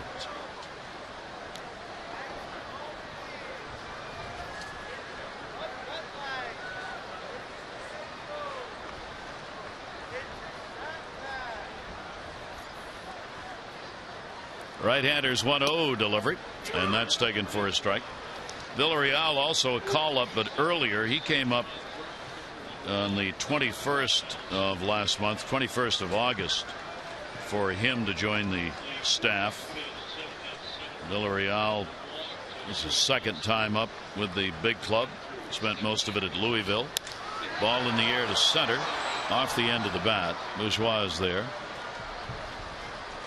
He's got it. Jones retired. In our Major League Notebook on the You Can Look It Up page, well, Miguel Gonzalez with that tremendous shutout. He joins Scott Feldman, the only pitchers in the last 4 years who have had shutouts here at Camden Yards. Feldman did it September 2013. Adam LaRoche coming off the bench is the first player 5 RBIs in a game entering in the 9th inning or later since Harold Baines did it with the Orioles. We'll tell you about that in a minute. And Kenny Vargas, Minnesota, 43 hits, 31 RBIs in 32 games. The most recent players to do that, Albert Pujols and Joe DiMaggio, to have that many hits and RBIs in 32, the first 32 Major League games played. We were talking about Baines. Harold Baines came off the bench late in the game in '99 for the Orioles against the White Sox. He picked up 5 RBIs in the game, including a walk-off grand slam home run in the 10th inning for Harold. That ball's going to be a base hit. Played by Rodriguez. Second hit for Cruz in the game. A homer, a single, 2 for 3. That bat broken into about 3 pieces there. Nelson Cruz happy with it, picking up the base hit. Let's take a look. Oh, cut fastball off the end of the bat, and there it goes. Handle in the hand. That's a good pitch, and a little upset there, giving up the base hit. Cruz enjoying it. And that will bring up Davis. The Orioles now have had a hit in each inning except the 3rd.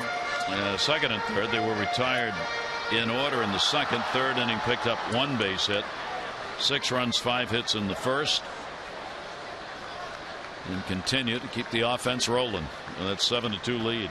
Davis, a double in the 1st inning, scored. He is grounded out. Shift on at double play depth against him. You see that double play depth, though, bringing Santiago a little bit deeper on the grass. It's tough to turn 2 on Chris Davis. Only grounded into 2 double plays this season. You want to give yourself as much room to make a play.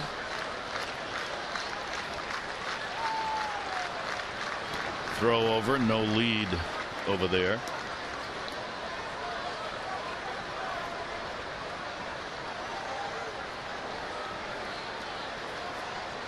Orioles, of course, finish up the homestand tonight. Get on a plane and head to Tampa. We'll be with you tomorrow night. Wei-Yin Chen, Alex Cobb. 6:30 O's extra, 7 o'clock for the ball game. And that one is a called strike on a swing. Sean Barber, the home plate umpire. Villarreal, a pretty good fastball. You saw there, pretty good late life, 92 miles an hour. He can get it up to 95 at times.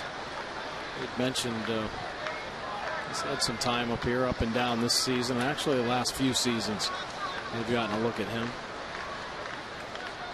1-1. And Davis fouls that one off. Just looking, we're talking about Kenny Vargas of Minnesota with all those hits. 43 hits, 31 RBIs, 32 games.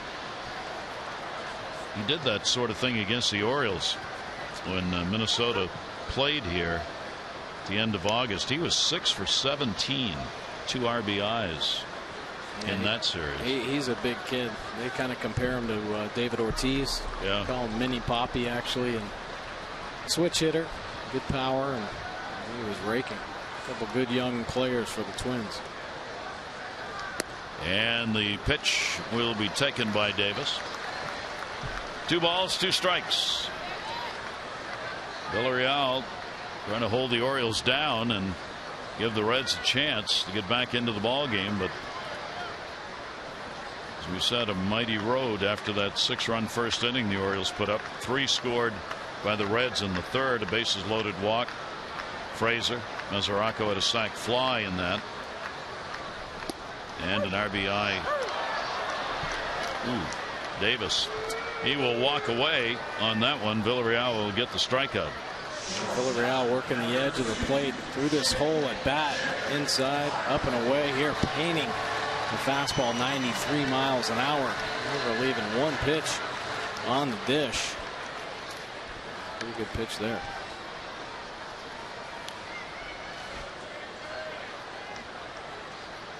J.J. Hardy.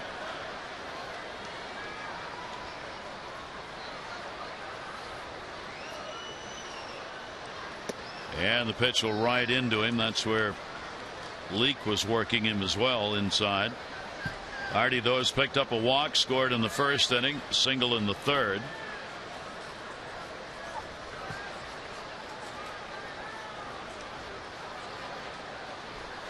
J.J. now with a .280 batting average. Cruz off first with 2 down. Hardy takes, and it's in there. We had talked about Nick Markakis making a little adjustment with his hands a little lower here in this ball game. Well, J.J. Hardy's made some adjustments as well. He had his hands lower at the beginning of the season. Here the last few weeks where he's picked up his batting average, he's raised his hands up, kind of tilted that bat head forward, creating a little torque at the top of his swing. He's been driving the ball all over the field. Jim Pressey works with these hitters day in, day out. They try and shorten up batting practice as the year goes along, especially on hot days. Try and keep players as fresh as possible. 1-1 delivery on the way. Hardy will pop that one up first base side. Anaheim over, and there'll be no play. Well, the first place Orioles are in the hunt indeed for the postseason. Now's the time to back the Birds. Place your deposit for 2015 full or partial season plans, including the convenient, affordable 13-game plan. You'll be guaranteed an opportunity to get 14 postseason tickets. You can go to Orioles.com for info. So Hardy keeps it alive. 1 ball, 2 strike count.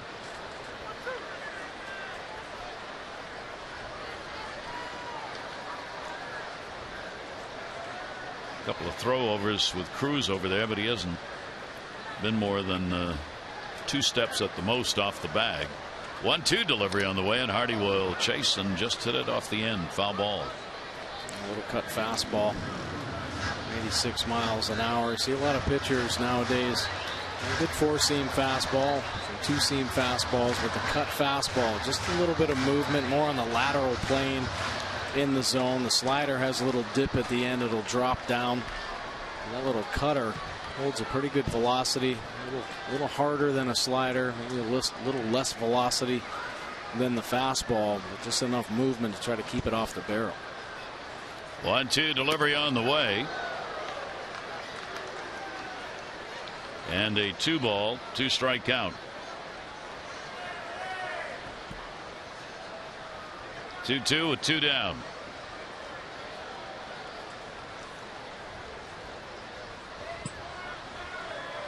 Villarreal, first inning of work coming out of the bullpen.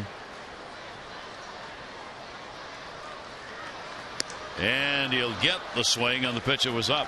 So he'll come away with a couple of strikeouts. No runs, 1 hit, no errors, 1 left. Charm City, their ball club up 7-2.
Tonight, pretty hard to throw a pitch in the zone that isn't in Nelson Cruz's power zone. He gets on the fastball. Home run, getting the Orioles on the board. It was a big first inning. Nick Hundley staying red hot. Comes into the game with a 6-game hitting streak. Make it 7. Jonathan Schoop, 3 games in a row. Going deep. The Orioles offense has exploded. Bottom of the lineup hot again. Hundley and Jonathan Schoop with home runs. And see a lot of people contributing once again. Orioles offense on fire. It was a big 6-run first inning. Chris Davis with a double. Nelson Cruz a homer. Hundley a homer. Schoop a homer. Another big night for the Orioles offense. Geico, remember, 15 minutes could save you 15% or more on car insurance. Tillman with that comfortable 7-2 lead going to the 6th inning. Mesoraco will lead it off. He has singled, picked up an RBI and a sac fly, and he will take the pitch for a strike. 12 out of 22 first pitch strikes have been thrown by Chris Tillman in the ball game tonight.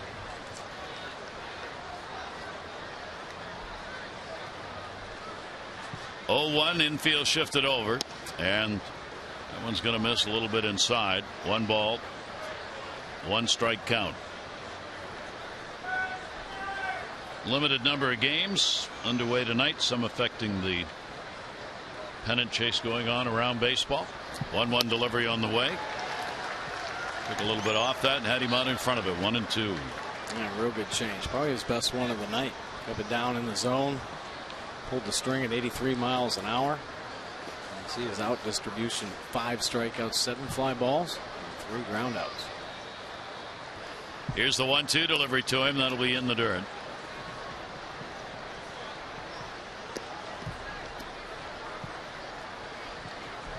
Count goes to 2-2.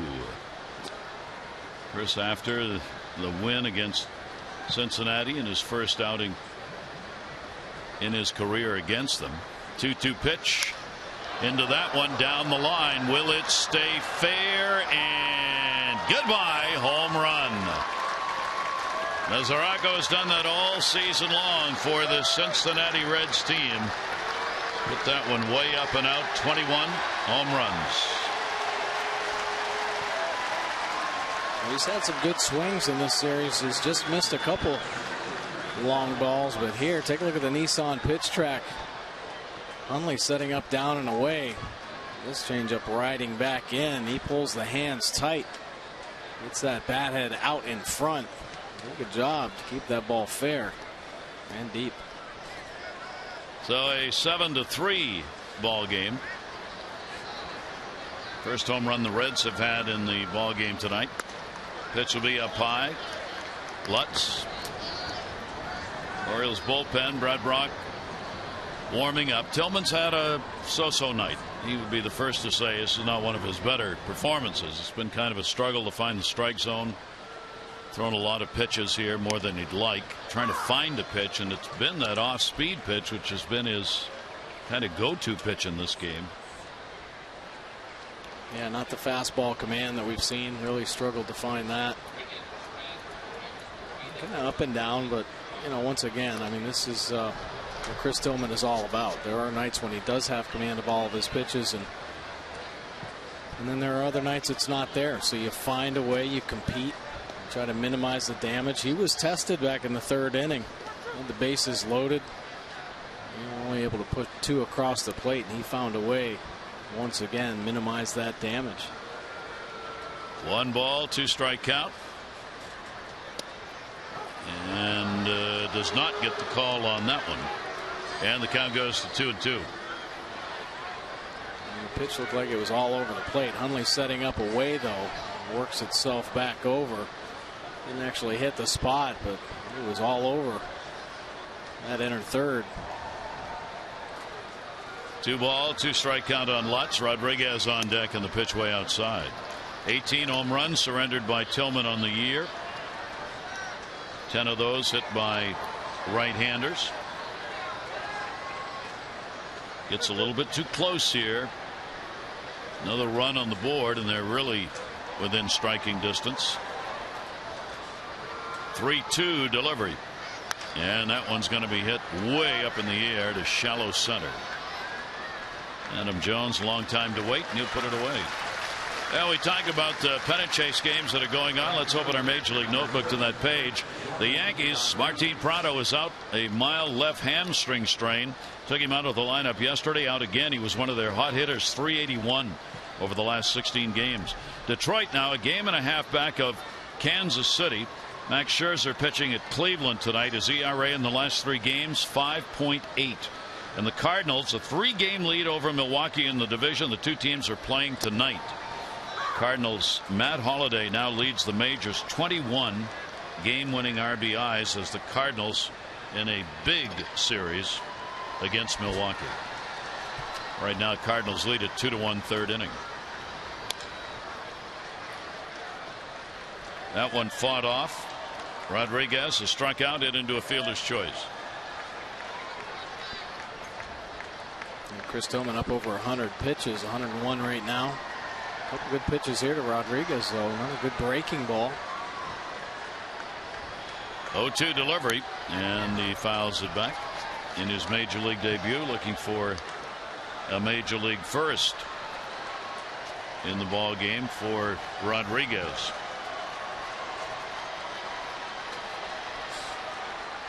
This is the 6th Cincinnati Reds player who's made his major league debut this season.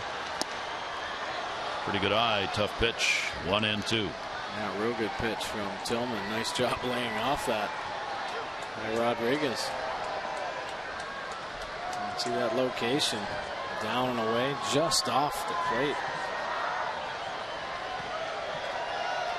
1-2 pitch to him. Somehow able to catch up to that, just barely. And a 1 ball, 2 strike count.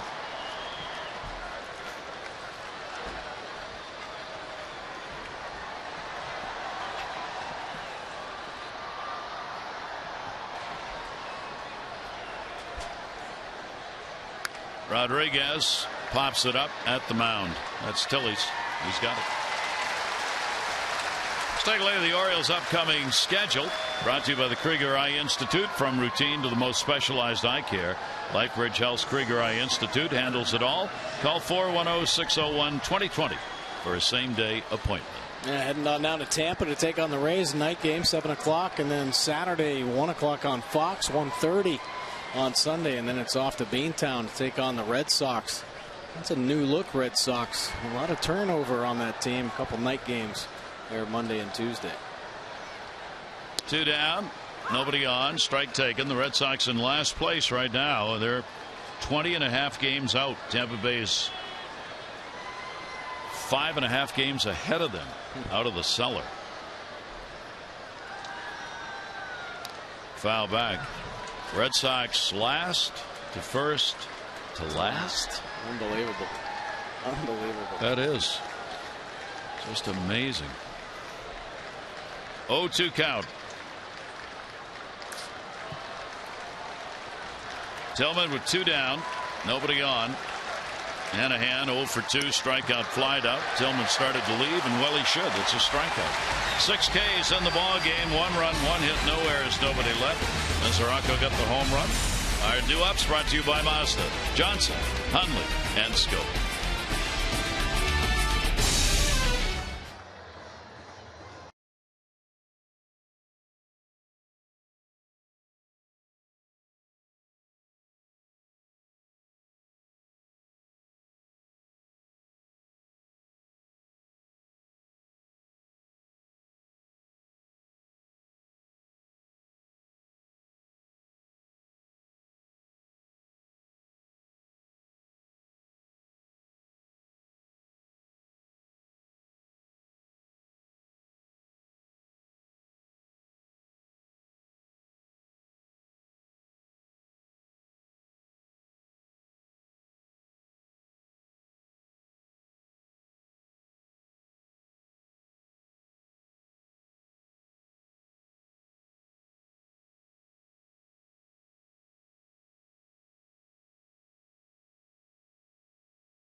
Thorne, Mike Bordick with you.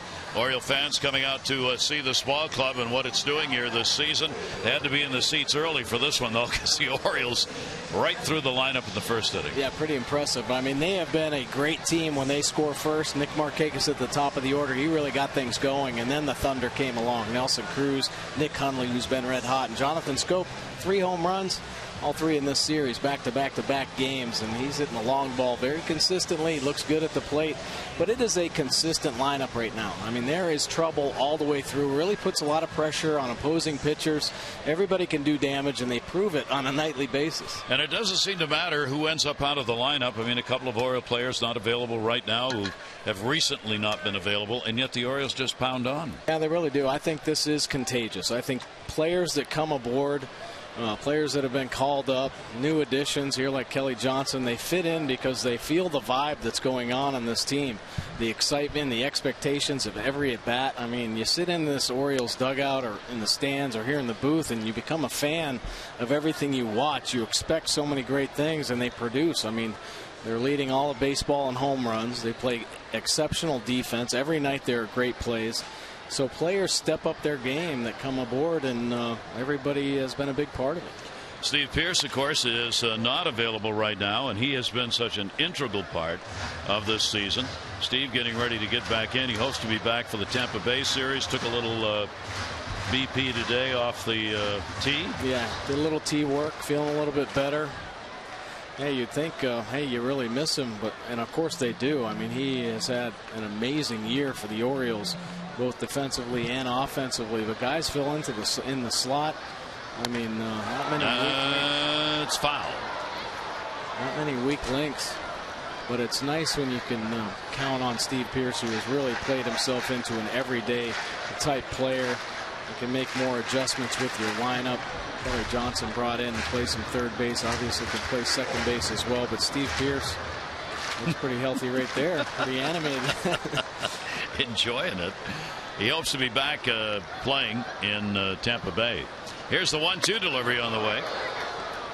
Johnson's had a double in that first inning and picked up 2 RBIs. Followed by Hundley and then Scope for the Orioles batting here in the 6th inning. Kelly, who's made the rounds of the American League East now and happy to end up here. 2-2 delivery on the way, and that one will be fouled back. Orioles also Andrew Miller, of course, a great left-hander out of the bullpen, has not been available and is not. He is throwing a flat ground today. There he is in the middle with a jacket on the arm.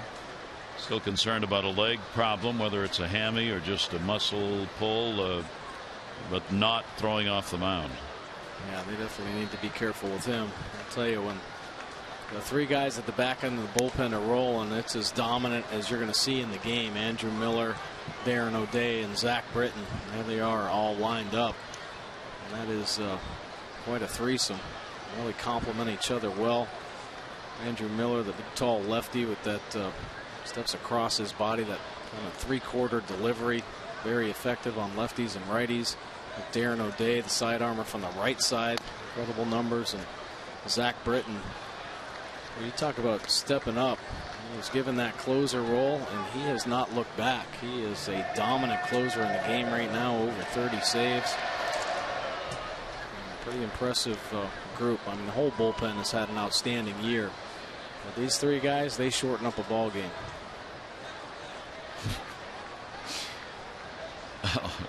I look at bullpens. I mean, the stories you could write.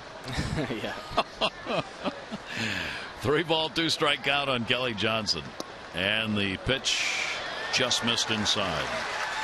So Johnson's going to lead it off with a walk here in the 6th inning. As we promised earlier in the game, our AT&T's fan photo. Part of the wardrobe for Orioles fans. Real good crowd on hand here tonight to see this homestand come to a conclusion. Only one more homestand to go for the Orioles, which is pretty amazing. Here's Nick Hundley. He delivered the 3-run homer, his 5th of the year in the first inning, grounded out. And the pitch on the way, that will be on the outside corner. Villarreal working in his 2nd inning of relief, a walk and a couple of strikeouts.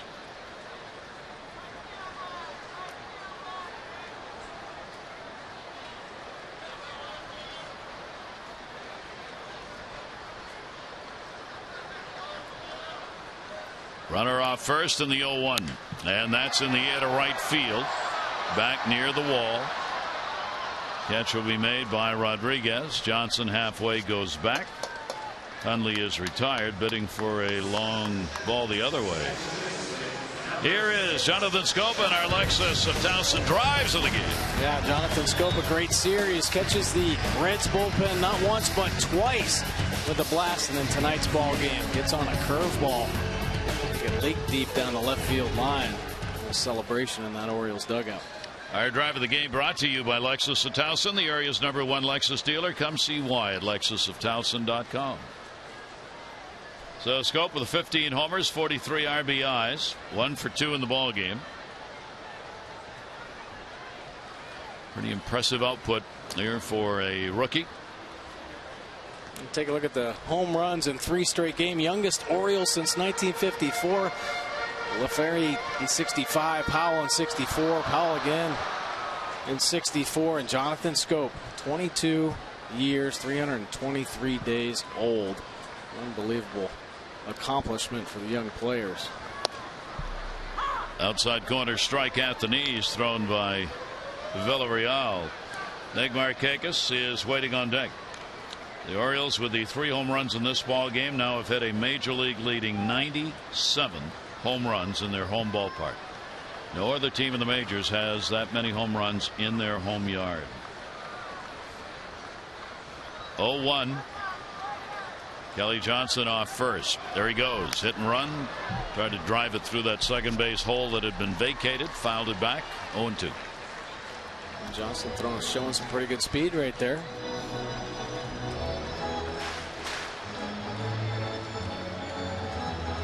Johnson, a couple of stolen bases, 3 chances on the year. 0-2 count. And now Scopes just got to protect.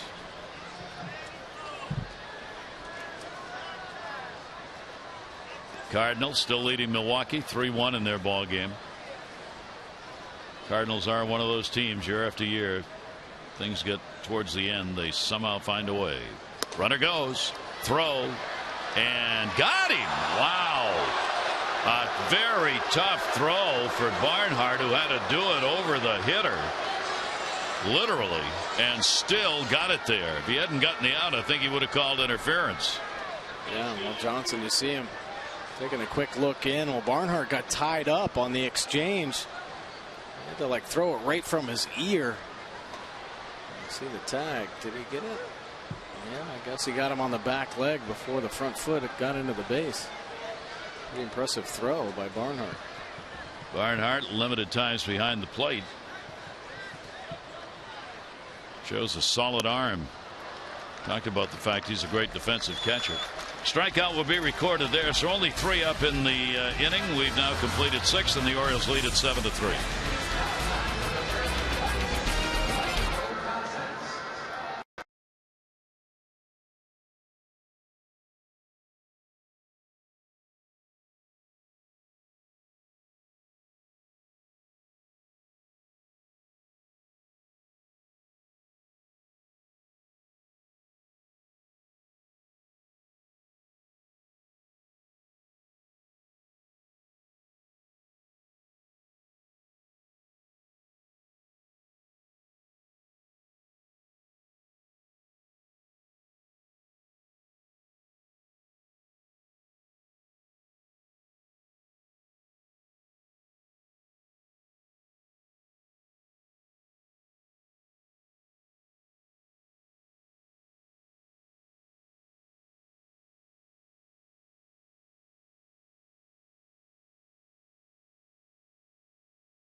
For him, but he had the fastball when he needed it, riding it to the top of the zone to get Bourgeois.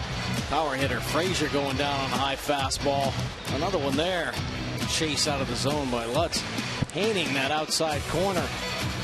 Chris Tillman, a pretty good start. 6 strong innings, 3 earned runs. Make it 17 consecutive games with 3 earned runs or less for Tillman. Take a look at his pitch arsenal. That fastball, 69% of the time tonight, was working it all around the zone. Breaking ball, 25%. The changeup, just 6% of the time. Good outing in line for another victory for Tillman. Now it's time for the Jiffy Lube pitching change. Change is good, especially when it's your oil getting changed at Jiffy Lube. Give your vehicle relief with regular oil changes at Jiffy Lube and help stretch the life of your engine. And Brad Brock on the fastball. He likes it 68% of the time. Why not? 94, 95 miles an hour. Crossbody delivery. The power of breaking ball. It's a slider. Also the change. 35 games, 5 wins, 2.60 earned run average for Brock. Elmore will lead it off. A base hit, and he is popped out. You can see those numbers. Opponents hitting just 201. Lefties up to 213. Righties just 192 off Brock. Base hit, and he's popped out. Fouls that one back.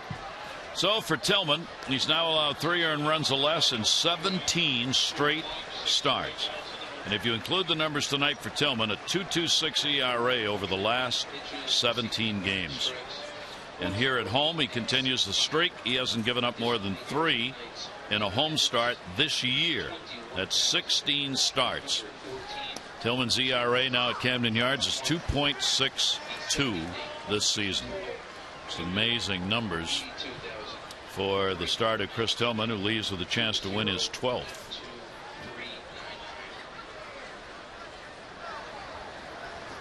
One ball, 2 strike delivery, and Brock will blow that one by him.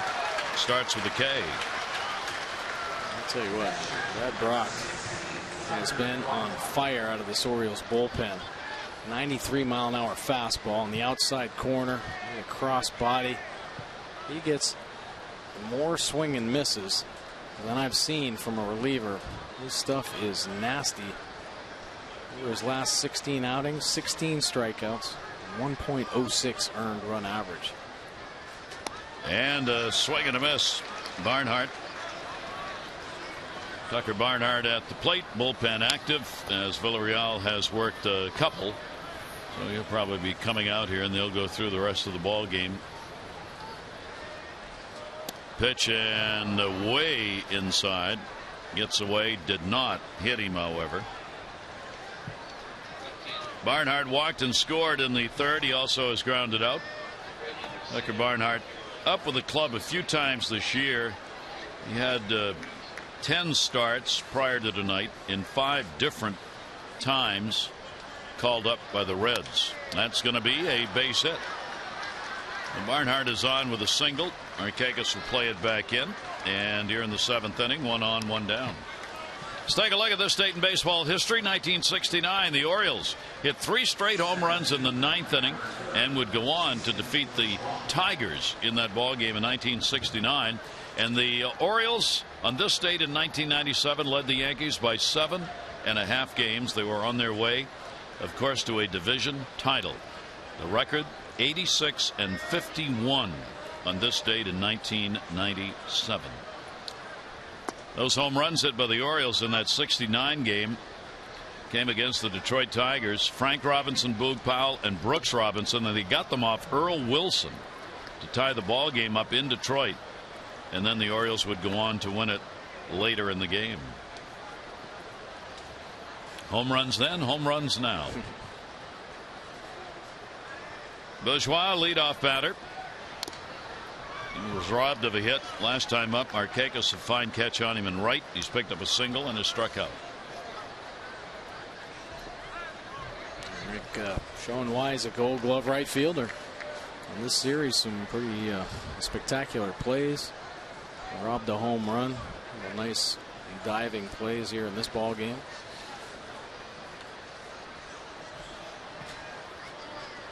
One delivery on the way. Big hopper.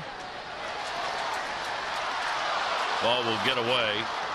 Best chance, only chance that Hardy had, trying to go to second base to Jonathan Scope off balance. That'll be an infield hit. Bourgeois on, and now first and second, one out. A great effort by J.J. Hardy. Talk about throwing the leather. He's been making some great plays in this series, showing the range.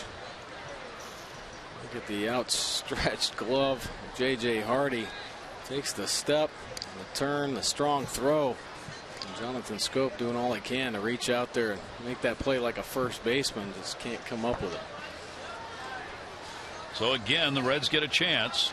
Certainly not out of the mix in this game at 7-3 if they can find some offense. Santiago, the number 2 hitter. He's had a base hit, 1 for 3. Infield shortens up a bit, looking for the double play ground ball, and the pitch will be taken away for a ball. Reds overall 8th in the league in the National League with runners in scoring position, hitting .247 as a team.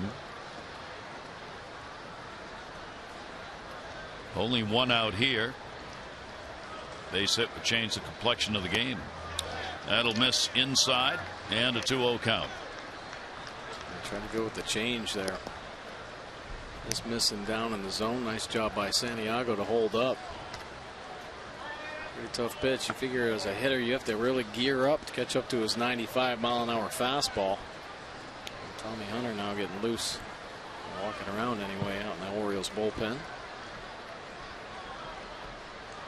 2-0 count. Brock's delivery to him. 3-0. A couple pretty good pitches with the fastball. Speed just moving off that outside corner. Only catching him pretty clean. See the pitch track. Those are some pretty good pitches right there. So a 3-0 count. No place to put him, but it would load him up. They scored in the third inning when they got the 2 runs when they were able to get the bases loaded. He's taking. It's in there for a strike. They got a bases loaded walk. Frazier had that. Sac fly. Mesoraco. And those runs were followed by the Mesoraco home run in the 6th. Brock with a 3-ball 1-strike count. Tried to go there again. Doesn't get the call. And they're loaded again. So with 1 away, the Reds will make another effort as they load the bases here in the 7th. 1 down, and this happened throughout this series. They've had the right batters at the plate when they've had people on. They just haven't been able to get the hits. Seems like every time somebody's in scoring position, it's either Frazier and Mesoraco coming to the plate. There they are, loaded. Frazier's had an RBI bases loaded walk, struck out, flied out. And the pitch will be taken for a strike. Good slider from Brad Brock. Buckling Frazier. As we mentioned, Frazier's now, is still 0 for 10 with the bases loaded. Did get that bases loaded RBI walk in this game. He'll take that one. That's going to miss. 1 ball and 1 strike. 1-1. Had the bases loaded in last night's ball game. Grounded out to J.J. Hardy. Here, Brad Brock would love a ground ball to J.J. Hardy.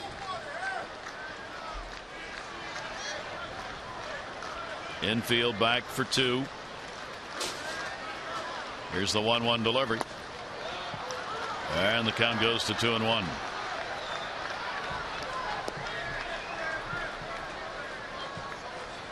$21,114 the attendance for the final game of this homestand. 21-114. Seeing the Orioles jump out to that big lead, and now a couple of times in the ball game where a little nervous. 2-1 delivery on the way, and that'll be chopped foul. So Brock comes back to get a big strike on him at 2-2. A pretty good slider right there from Brock.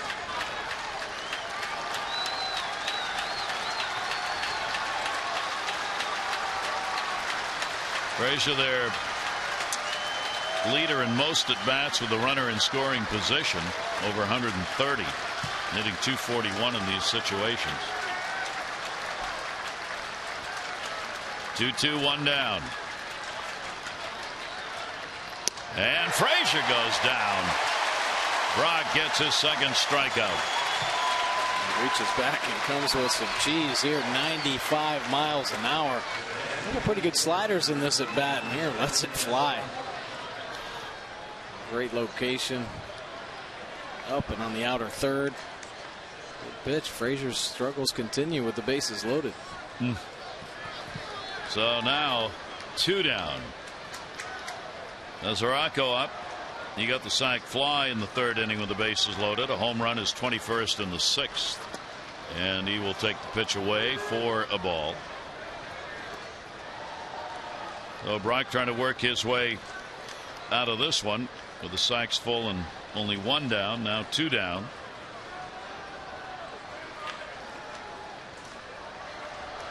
Chance to strike out the side.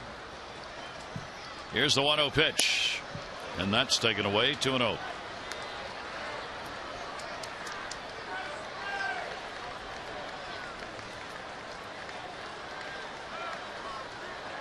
Mesoraco, very dangerous. We've seen him hit that long ball in his last at bat. 21 home runs on the year. 2-0 delivery is there for a strike. Put himself back in the count. Those good weapons Brad Brock does. He needs to mix in the breaking ball. He's got that good changeup. You see him trying to stay away. Make mistakes on the plate. Inside. 2-1 delivery to him. Mesoraco will have that one get away. He didn't touch it, and a run will score. So Barnhart comes in from third base, and it's a 7-4 ball game. That one coming on the wild pitch. Well, that fastball, 95 miles an hour. Hundley was setting up inside, and it just darts away. You see Hundley trying to reach for it right off the end of the glove. Barnhart able to come in uncontested there. Ball making it all the way back to the backstop. Brock's second wild pitch. Now runners second and third. Count is 2 balls and 2 strikes. Mesoraco, base hit in this game really changes. Pitches outside. So the count goes to 3-2. 3-2, 2 down. Reds refusing to go quietly.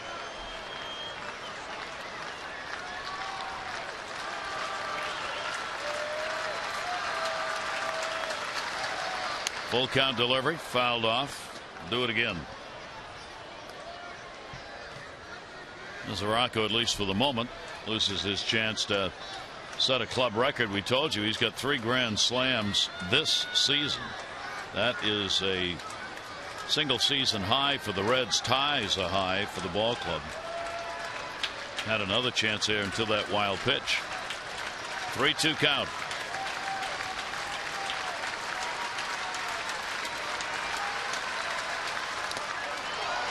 And another one foul back. And Hundley lost a piece of his chest protector, his shoulder guard. That ripped off. See the slider here. Very good pass. Just rips it right off. Didn't catch him clean, but lost a piece of it. We Velcro it back on. What did we do before Velcro? Would have had a delay of the game. 3-2. Oh, what a battle here. Mesoraco fighting off pitches to keep his at bat alive. A big moment in this ball game, which is 7-4. 8 pitches already in this at bat. And Hundley out to make sure and what they're going to throw here. A couple nasty fastballs away. Fouled off a tough slider. McKinley just giving him a little support. And you got him. Have some conviction here. Finish him off.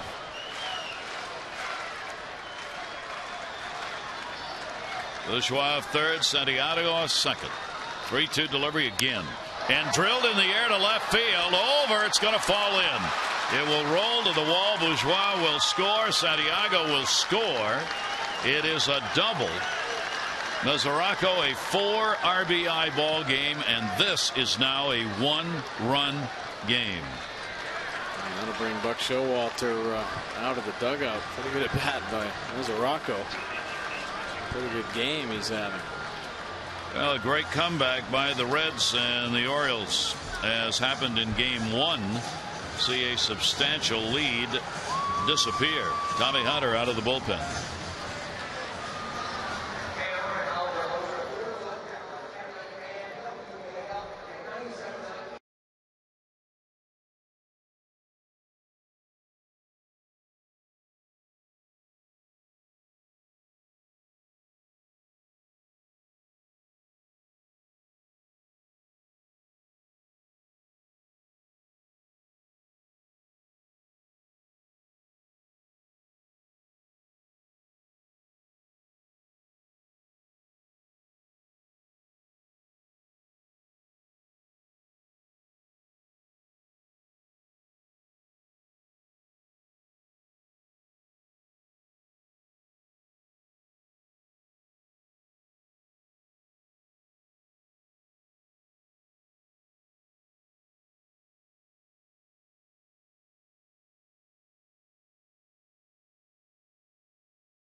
Baseball on Masson is brought to you by PNC Bank for the Achiever in you. By visitAnnapolis.org. Enter to win an autumn weekend in Annapolis. Go to visitAnnapolis.org for details. And by Luna. For beautiful new carpet, hardwood, and laminate, call 877-241-LUNA. Well. As they say, that's why you play them. You never know. Yeah, next thing you know, you got a ball game. Brad Brock, uncharacteristic, giving up the 3 runs in the 7th inning and call to the pen. Tommy Hunter in the ball game. 76% fastballs. Why not? 97, 98 miles an hour that pitch. Hard slider as well. 3.51 earned run average. 39 strikeouts. Just 11 walks on the season. Opponent's hitting .251 overall. Lefties .255, righties just .247. The Orioles had in the first game a 5-0 lead after 2 innings, and Cincinnati got 4 in the 8th on the grand slam by Jay Bruce. They've come back in this ball game after the Orioles picked up 6 runs in the first inning. Against the Reds, an inning, a couple of strikeouts. And the pitch will be taken inside for a ball. Potential tying run is now on at second base. Donald Lutz 0 for 3 in the ball game. Reds are now 2 for 4 with runners in scoring position in the game. And a big 2-out hit by Mesoraco's out there at second base. And that is a strike taken on the inside corner. Good pitch. 97 miles an hour down and in. Getting a call. Borderline calls on Brad Brock, and there pitch questionable on the inside corner, but Tommy getting the call. Here's the 1-1 delivered to Lutz up the middle. This ball game may be tied. Adam Jones can't get it. Runner going to second. How about this Cincinnati comeback? Lutz delivers a 2-out single. Mesoraco scores, and it is a 7-7 ball game. They're going to call an error on this single and an error on Jones, allowing the runner to move up. Right back through the box. The ball scoots underneath Adam Jones's glove. He's coming in thinking about gunning him at the plate. It kind of pinches the ball between the glove and the turf and overruns it. So the Reds are back. A big 7th inning. Brian Pena is going to come on as a pinch hitter for Rodriguez, who made his major league debut with an 0 for 3 in the game. Brian Pena now with a chance to give the Reds a lead in this ball game if he can pick up a base hit off Hunter. Lutz with a good lead at second. And Pena will take the pitch inside for a ball. A complete reversal of fortunes has occurred in this ball game as far as the Orioles are concerned. Pena's had an 0 for 4 in the series. Way inside by Hunter, and the count's 2-0. Real good pinch hitting numbers for him with the Reds.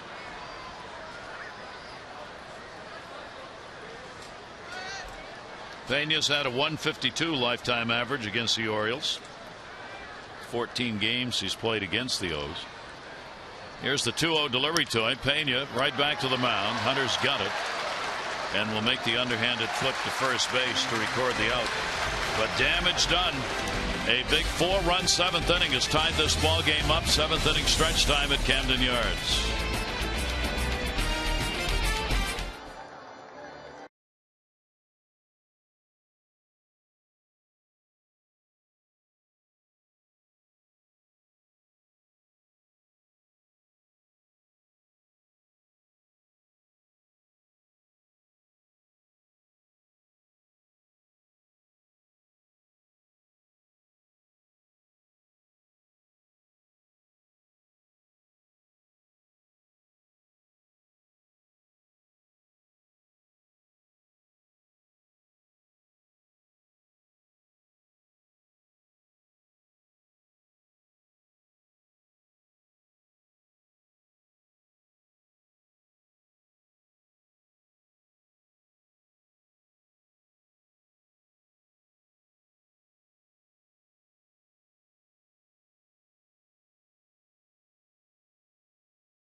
authority of the Orioles may not be reproduced or retransmitted in any form, and the accounts and descriptions of this game may not be disseminated without the express written consent of the Orioles.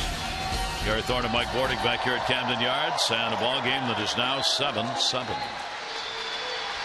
Yeah, Reds offense really battling back there in the 7th inning, getting to Brad Brock, and now they're going to some of the strong arms out of their pen. Manny Parra, 43% fastballs, a breaking ball, good slider, a changeup, a split finger. He's got a good fastball, 89 and 95, 4.32 earned run average, 32 strikeouts, 16 walks in his 33 1/3 innings of work. One's hitting 264. Lefties down to 237. See the righties though, 302 with 3 of the 4 home runs he's given up. So Bourgeois is going to move from center to right field. Rodriguez is already out of the game, and Hamilton will come in to play center. Hamilton will hit in that Rodriguez Pena spot. 6th in the lineup. So ball game. Orioles going after the sweep. Cincinnati not a helping with the 4-run 4-hit 7th inning. All charged to Brock. 4 runs, 3 hits, 2/3 of an inning, a walk, and 2 strikeouts. And the pitch will be taken away. Nick Markakis leading it off. Markakis a single, a run scored. He is 1 for 3 in the ball game. Nick carries a .318 batting average lifetime with 1 home run against the Cincinnati Reds. Left-hander's delivery to him, that'll be there. Parra's been tough. He's held opponents scoreless 25 of the last 27. Cure up for the 2nd time in the game. 1 ball, 1 strike count. Markakis on a breaking ball away, 1-2. Pretty good slider right there. Nice little bite there. Good location. The outside corner. Nick hitting 286 off the lefties. A little higher even than against right-handers this year. Manny Parra 1-2. And Markakis will foul it off, keep it alive.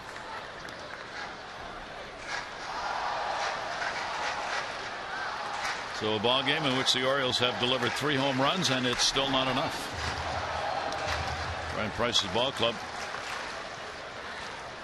doing what you are supposed to do with the integrity of the game. You play him to win no matter how much you may be struggling.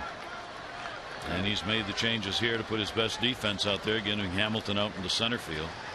Yeah, starting the game a little shake up, mixing it up, giving some of the younger players an opportunity to prove themselves. But here at the end, now that the young guys have tied the ball game up, better defense out on the field, and they still have some pretty good bats waiting on the bench. Fouled that one off. So Markakis keeps the count at 1-2. Markakis, Diaza, and Adam Jones due up in the inning. Parra's worked a 1/3 of an inning, recording an out. Game 1. Here's the 1-2 delivery to Markakis, and another one fouled off. That's a good fastball, 95 miles an hour. Straight 4-seamer. Trying to beat Markakis on the outside corner, but Nick doing whatever he can. Keep the at-bat alive. See Parra trying to work down and away to Nick with the sliders and the fastballs. Nick has faced him only once, 1 for 1. Parra ahead on the count here. Here's the 1-2 delivery by the lefty, and that one's sliced foul.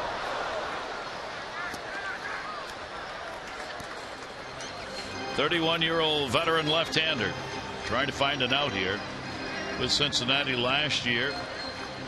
Ended up in 57 games, all in middle relief, with a 2.3 record. ERA of 3.33.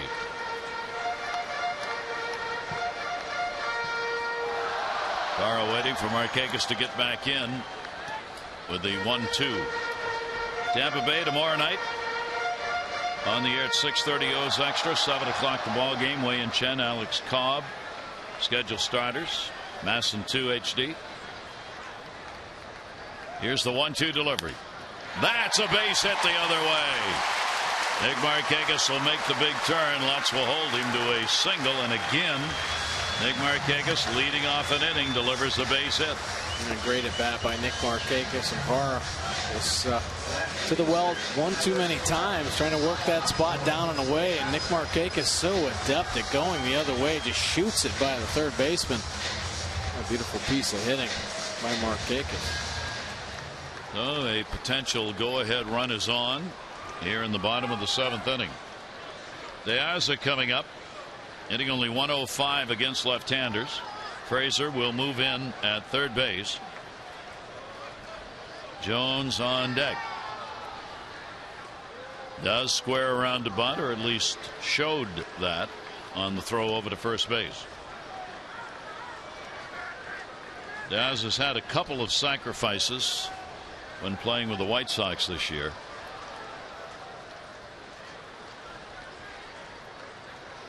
Oh for 3 in the ball game, couple of hits, 7 at bats in the series. Way in Frazier, charging, bunted, foul. Pretty good slider right there. Piazza's bat just staying behind the plate a little too long. Got to get it out in front there, try to keep it fair. There's Frazier bearing down hard on him, maybe trying to be a little too fine. Game tied 7-7 in the 7th. Frazier will stay in at third. Squares around very early. Here's the delivery. Took it up high. I mean, Frazier's right in the batter's box. Coming down that third baseline. Look down to third. Bobby Dickerson with the signs for Markakis at first and the hitter. Frazier now communicating with the middle infielders. If he gets the ball, he's coming to second base. You get that lead runner. That's why he's getting in there so tight. Squares early. Bunt back to the mound. He'll go to first. Piazza will get the sacrifice. So Markakis moves up with one away. Great bunt right there. Very tough. Lefty on lefty. Rushing it up there 95 miles an hour. He executes it perfectly. And now the pitching matchup. Take a look at the bunt right here. Gets it down. Takes the pace off the baseball.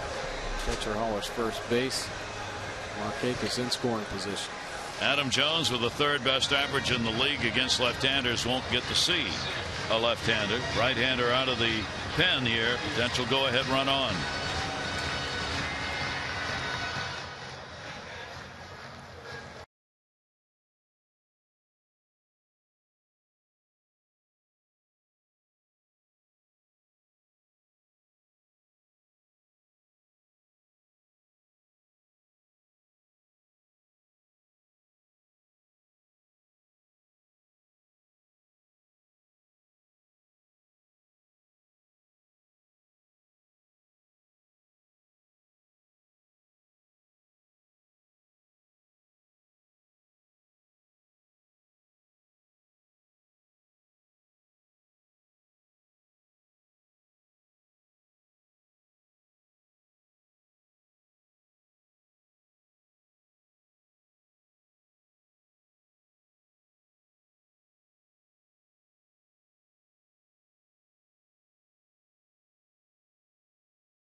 In the fastball, really overpowering. Gets a little cut on his 4-seamer.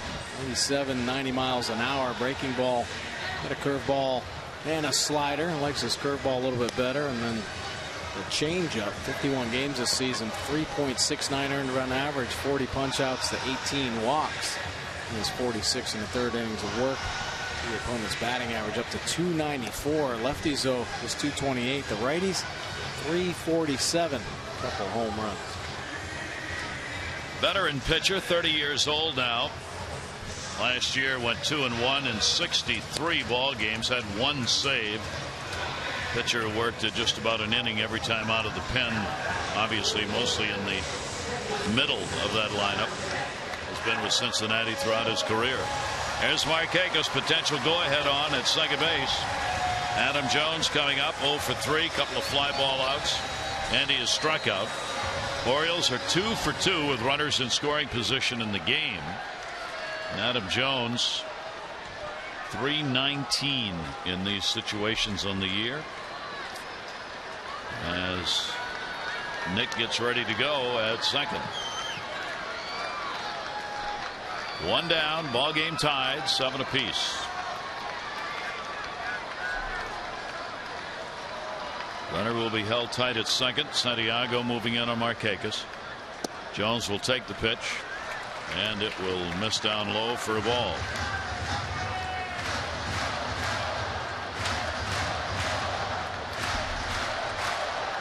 Adam hitting .262 against right-handers and that big .358 number against the left-handers this year. 1-0 count. Moved inside. Didn't hit that either. Count goes to 2-0. Yeah, they've been trying to stay in on Adam Jones pretty much this whole series. Run the two-seamer in under the hands. Don't want him to get those arms extended. He missed with the first pitch, but run that second one in off the plate. Adam has faced LeCure only once, 0 for 1. 1 to hit here. As we see so often in this day and age, fastball count off speed pitch. Our good breaking ball right here, the curveball. Get on it. It's kind of hovering up there. Takes so much pace off the pitch that Adam Jones way out in front. So the count goes to 2-1.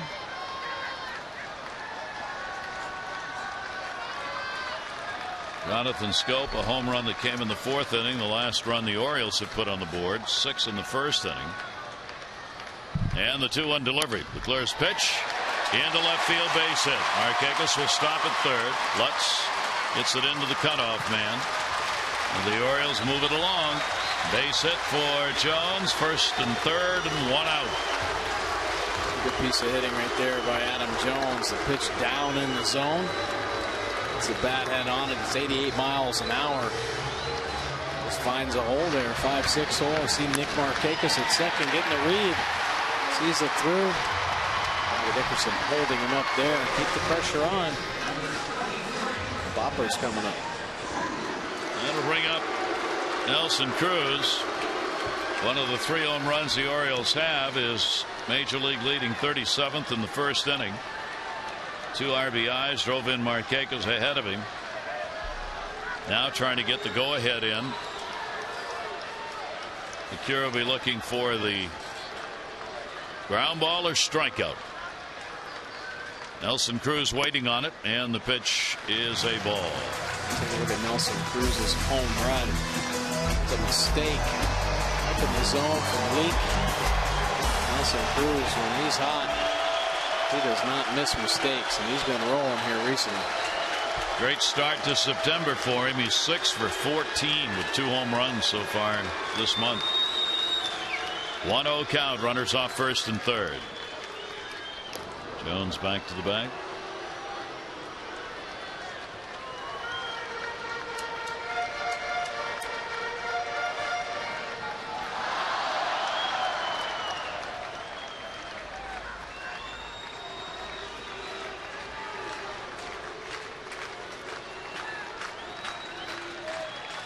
LeCure look to Jones. Here's the delivery. Cruz will take it. And again starts the count 2-0. for Nelson this year. He's hitting .250 with runners in scoring position for the Orioles. Nelson has had the most chances for the Orioles with runners in scoring position this season. 2-0 delivery to him. Outside pickoff. Jones is back. Nice attempt right there.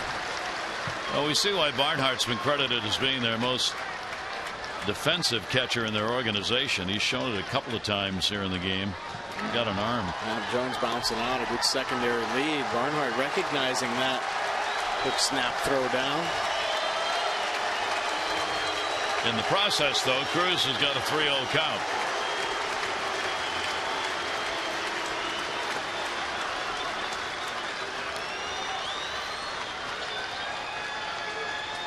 .3-0 delivery to him. Nelson will take it, and they're loaded. Sure didn't look like LeClaire wanted anything to do with Nelson Cruz. Sure didn't.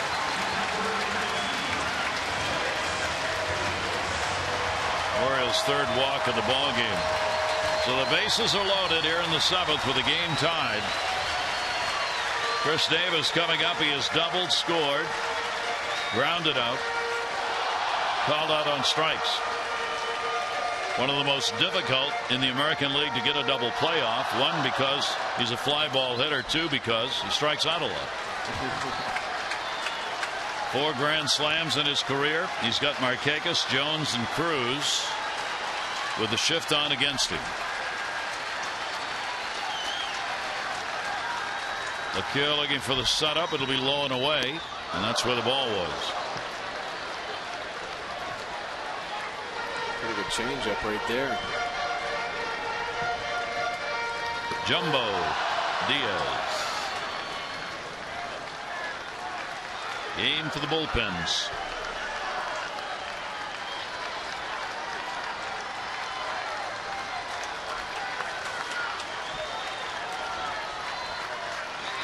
Oh, 1 count, 1 away. Runners on every base. Tell you something, this LeClaire's got one of the most interesting numbers going. In his career, he's inherited the bases loaded 18 times, and he's stranded 52 out of 54 runners. With the bases loaded, hitters are 3 for 36 against him in his career. I've never heard of such accumulation of bases loaded numbers for a pitcher. Yeah, that's pretty impressive. Here he is with the bases loaded and an 0-2 count on Davis. They can change the speeds pretty well. Nothing overpowering. We've seen that. See a couple of breaking balls there on the outside corner. Started Chris Davis off with a changeup. He may have wanted the bases loaded. Maybe. I mean, that's why he walked. Yeah. He walked Cruz. Figure I'm better with the bases loaded. Orioles trying to get this lead back. They are out hitting the Reds in the ball game. The 10-9 number. 1-2 the count.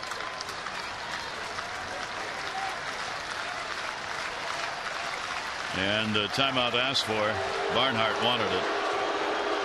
You definitely have to make sure about it in this situation. Going through the signs, a young catcher. Making sure he's on the same page. They're trying to pitch to Chris Davis. We talked about the signs again with Adam Jones at second base.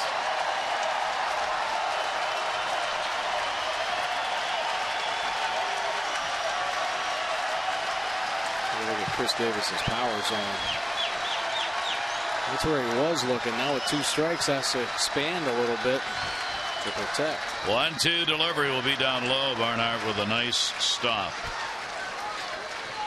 And the count goes to 2-2. A ball game that looked like we would never have this kind of situation going on in the 7th inning. After the Orioles got the 6 runs in the first, had a 6-2 lead, then upped it. The home run by Scope, their 7th run.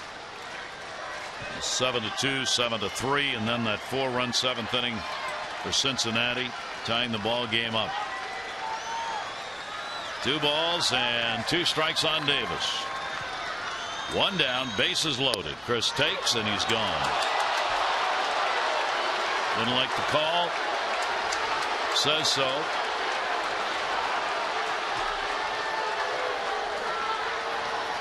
And Chris was getting work down and away, and the pure. Those are the two-seamer running back. Box says it was there. Yeah, take a look at that action he gets. Chris's eyes looking out over a little bit. See that two-seamer running him back off the plate. Not liking the call. Now J.J. Hardy has had a good season with big hits. Now has to do it again. There are 2 down. Hardy 2 for 13 with the bases loaded this year. He'll take the pitch up high for a ball. His grand slam, the last one the Orioles have. Got it against the Twins Sunday. Got another chance here. Markakis, Jones, Cruz. 1-0 count. LeCoeur trying to continue his bases loaded magic. Hardy a single, a walk, run scored, and he has struck out. LeCoeur's pitch. 2-0.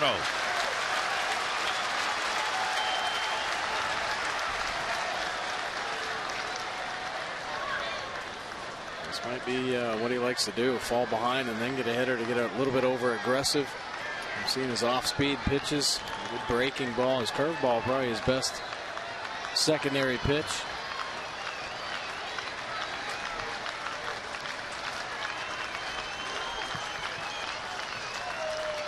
Timeout asked for Hardy.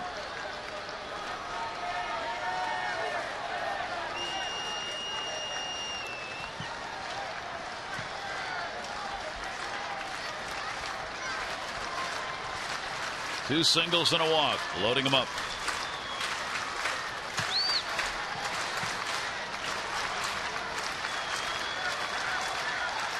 Two-0 count. LeCoeur's delivery. Hardy will take, and it's outside. So nowhere to put him. A walk would give the Orioles the lead here in the 7th inning. JJ showing good patience there.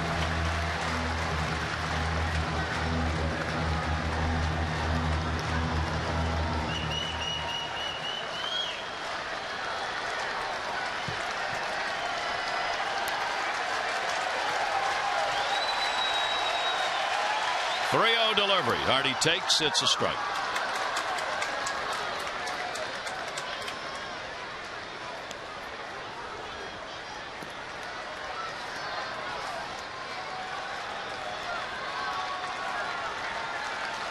JJ's got to just key in on one spot, one location, and pitcher. He figures he can get the barrel on the ball. Have to expand, let those nerves get the best of him. 3-1. He's got the base hit. Markakis will score. Jones throw to the plate. He'll score.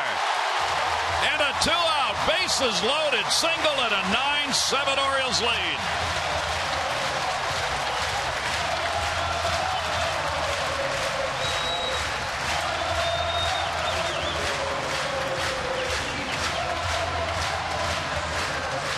Orioles crowd loving the big hit. J.J. Hardy's come through with the big hits all season long.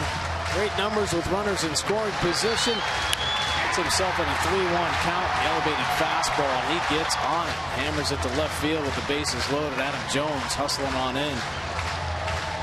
Orioles back on top with that 9-7 lead. The Orioles here in the 7th inning. Their shortstop leader. Diaz will come on to do the pitching. The go-ahead run charged to Parra. The other to LeCoeur, is responsible for the runners.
Shows you why, picking up that single and 2 RBIs here in the 7th inning to put the Orioles up by 2. A great approach. Well, now Jumbo Diaz coming out of the Reds bullpen. Fastball 67% of the time. Why not? 95 to 99 miles an hour with that pitch. Power slider. Has to go to that when he gets ahead, and change up very rarely. It's a split finger. In 26 games, 3.24 earned run average, 26 strikeouts, just the 8 walks for Diaz on the season. Look at the opponent batting average, just 198. Lefties at 211, righties just 188. He's only given up the 3 home runs, but inherited runners stranded, been solid all season. 12 of 13, 92%. This is a situation, of course, where you'd like to leave him out there. The first sentence in the press note regarding Jumbo Diaz: his accurate weight is 278 pounds. Swear, it's his first sentence. Kelly Johnson, runners on at first and second, 2 down. Jumbo gets a ground ball. Somebody's got to cover first. Jumbo gets there. 278 or not, he makes it there in time, and Johnson is retired. The Orioles, though, come away with a couple of runs on 3 hits. They leave 2 on. Hardy, has he got the game winner? Gonna find out. Orioles up by 2.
Join us again tomorrow as the Orioles are going to hit the road for 6. First stop, Tampa. Wei-Yin Chen takes the mound against Alex Cobb. Game 1. Coverage on MASN 2, 6:30 O's Extra, presented by Dodge. Our game coverage at 7. All the access you need right here on MASN.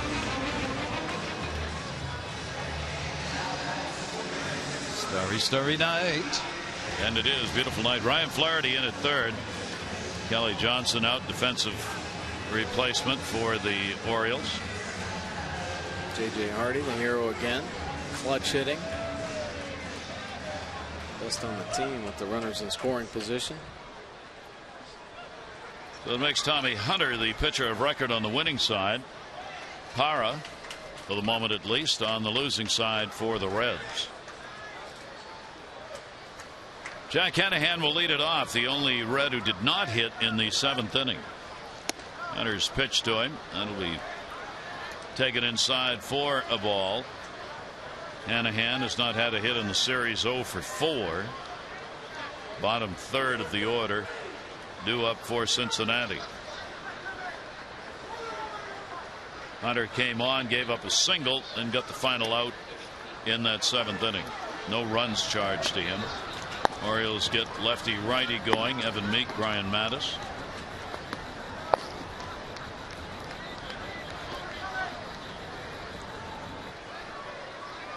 2-0 count.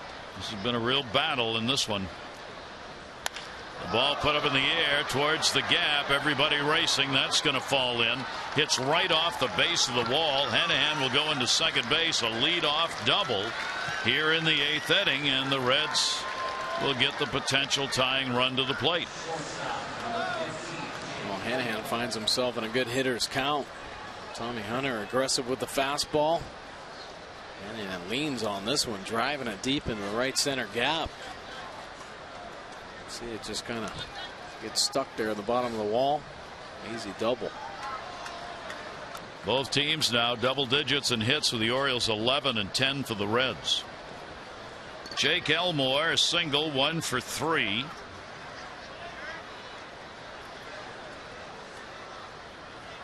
He will take the pitch from Hunter, up high for a ball.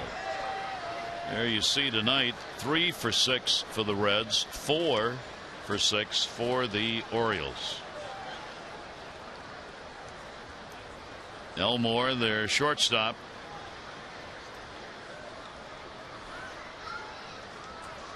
Opportunity to do some damage here and make it a 1-run game. Elmore will take the breaking ball, and it is there for a strike. Good one. Good confidence in that breaking ball. You saw what Hanahan did with the fastball, fall behind, getting the hitter's count. But Tommy Hunter proving he can throw that at any time. Good quality strike there. 1-1 delivery on the way to him. That ball will go to center. Runner will tag. Jones will make the catch, and the runner will stay at second base. 1 down. Fans liking that throw from Adam Jones. You know, he loves it when he sees a guy go back and tag up. Let it fly out there. So 1 away. Runner remains at second base. Barnhart doing the catching in the ball game has singled, walked, scored twice, and has grounded out.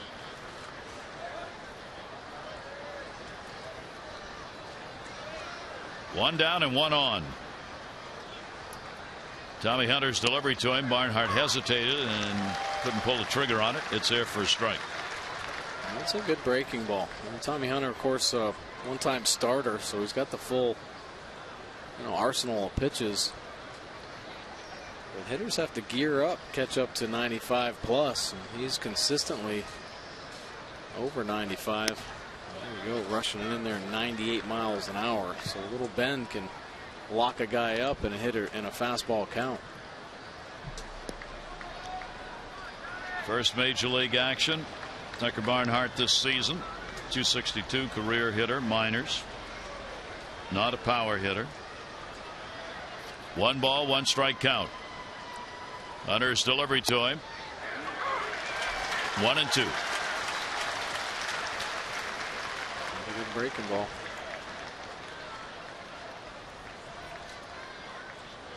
Trying to work that inner third.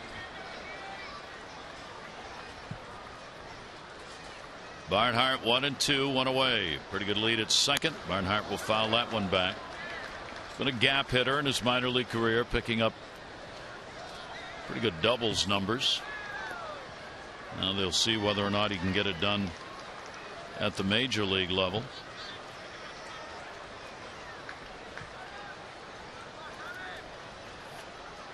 Hanahan at second. Orioles not trying to hold him tight and not squeezing the middle of the infield. 1-2 delivery will be fouled off.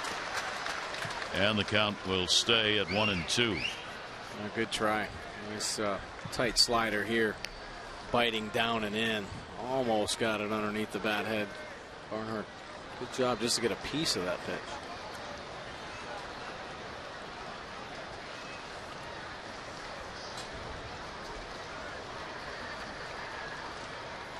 Here's the 1-2 delivery again. Barnhart reaching. Hardy up with it.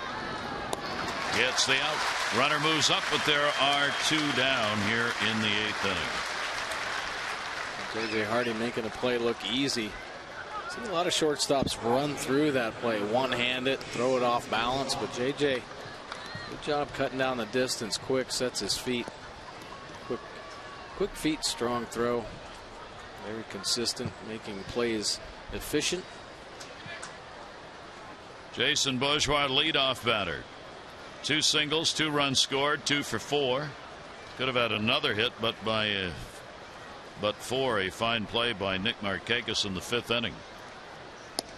And he will take the pitch for a strike.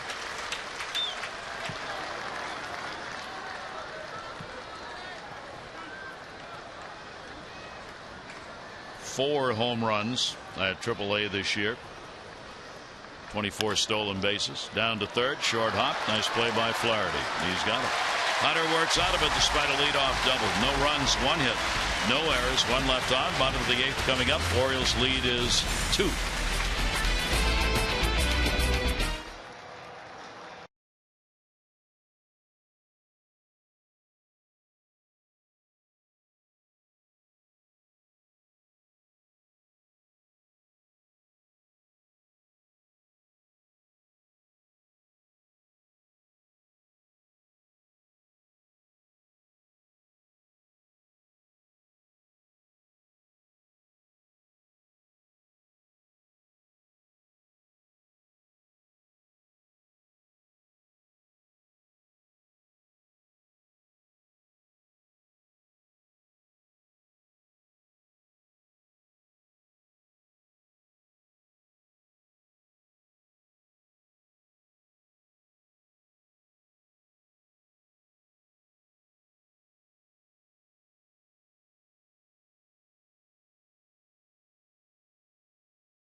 Time brought to you by Miller Lite.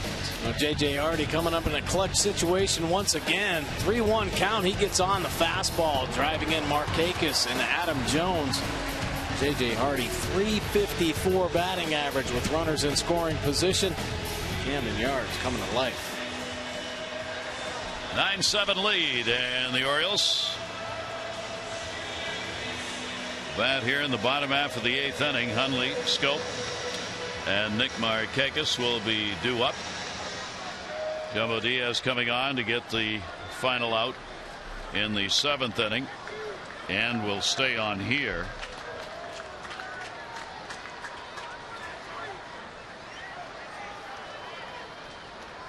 Diaz, 30 years old, first year in the majors. Made his major league debut at the age of 30. He had 340 minor league appearances beginning in 2002 before he ever got to the majors.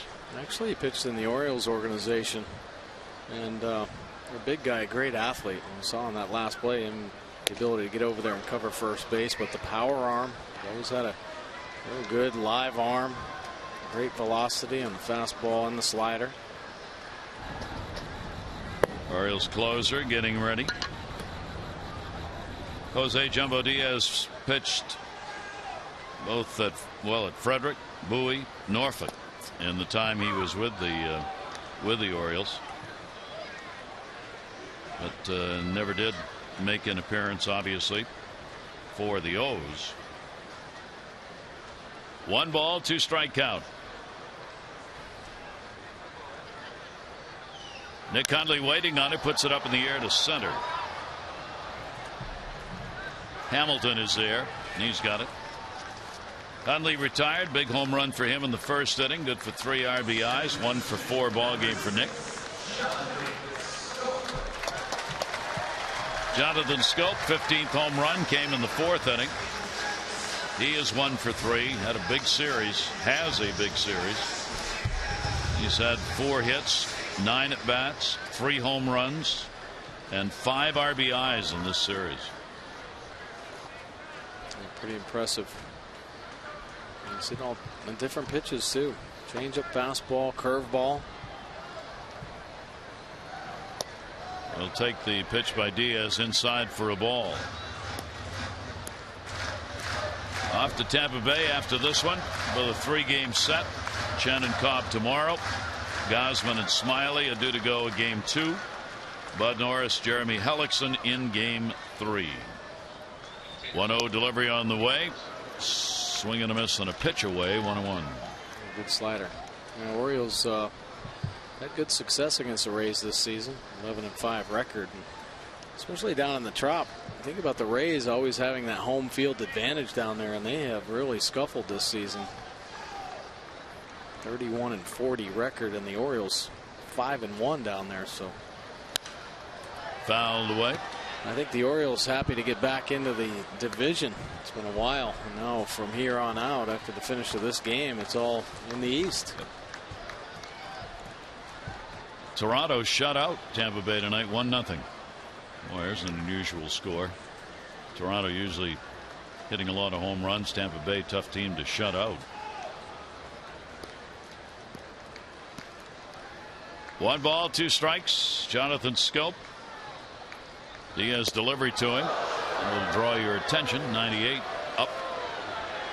2-2. Yeah, well, I don't think Jumbo Diaz wants Jonathan Scope to feel comfortable in there. Letting a couple go inside. You see first pitch and that last one getting Jonathan off the plate a little bit. 2-2 delivery on the way and got him to chase. So Diaz will get the strikeout, 2 away in the 8th inning. Orioles, of course, have already won this series. Question is whether they can sweep this one. Take a look at that bottom line. 8 straight home series wins, first time since 1984. Yeah, they've been on a pretty impressive roll. We've talked about everything coming together, the pitching, the defense, the offense, and that's what's led to that incredible winning percentage of .786. And Royals, Indians, Angels, and Athletics, pretty impressive numbers as well. But the Orioles leading the way. They have been on fire. 2 down.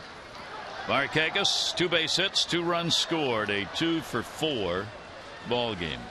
He kicked this game off with a single in the first. The Orioles went on to get 6 runs on 5 hits, a Cruz home run, 2 RBIs, a Hundley home run, 3 RBIs coming in that first. Jonathan Scope, a home run in the 4th inning, and that big hit by Hardy, 2 RBIs in the 7th on a bases loaded single. A 1 ball, 1 strike count of Markakis.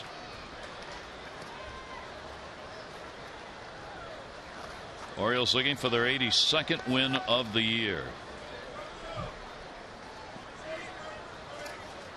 1-1, 2 down.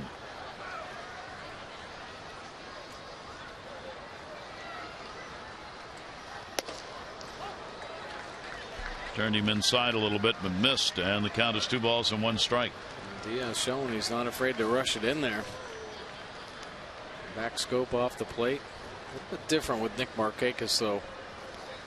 Nick on phase, keeps that front side in there a long time. Great strike zone awareness. Diaz will work outside. The Orioles can hang on and put this away and clinch their 3rd straight winning season.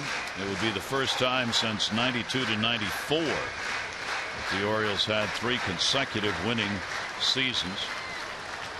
And as we mentioned earlier, trying to get again above that 500 mark by 25 games. They get it here tonight, 26 over, first time since 97. Markakis will foul it back. Again, the magic number coming in was 16. Any combination, Orioles wins, Yankee losses. Actually, we may have to start talking about Toronto losses and wins. The Yankees, they were losing tonight. Toronto started tonight only a half game back of the Yankees. So if the Yankees lose and Toronto wins, it'll be Toronto in second place.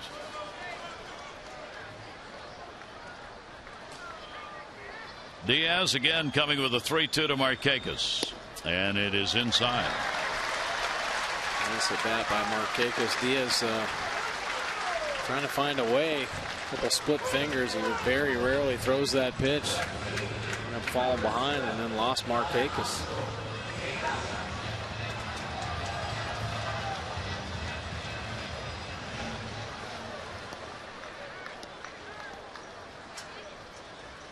2 away. Diaz will get another at bat. Big sacrifice laid down in the 7th inning to help set up what would ultimately be a 2-run inning.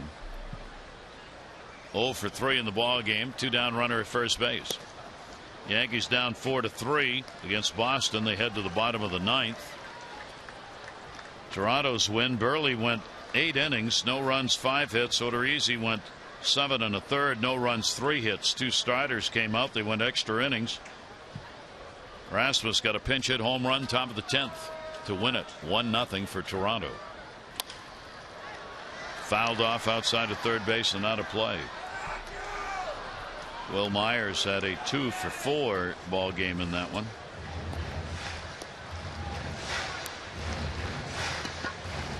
Well, the Orioles are going to be tested again when they go down there to Tampa. Pretty good arms down there. They got Cobb again. Got under a sub-3 earned run average. Smiley and Hellickson.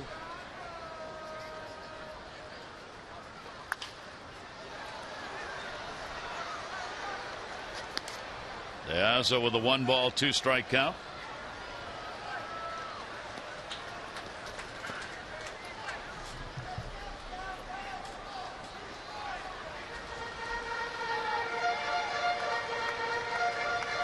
One, two down.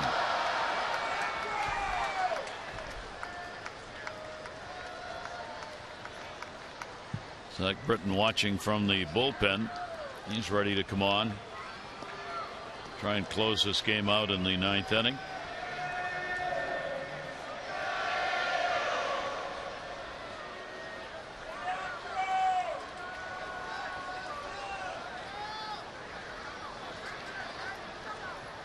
One-two delivery. Diaz will take it outside. So the count goes to 2-2. Well, it's been an easy series for the Orioles. We talk about all the opportunities the Reds have had and their offensive struggles, but it just seemed like the bases were loaded for them this whole series. You know, in that first game, they were to battle back with a grand slam home run. Of course, in this ball game, it seemed like every game the Orioles pulled away. This team didn't give up. They're making it tough. That's going to be handled. Nobody covering first. Throw will not be in time. Anaheim tried to get back to the bag. Diaz with that speed beats it out. That'll be a base hit.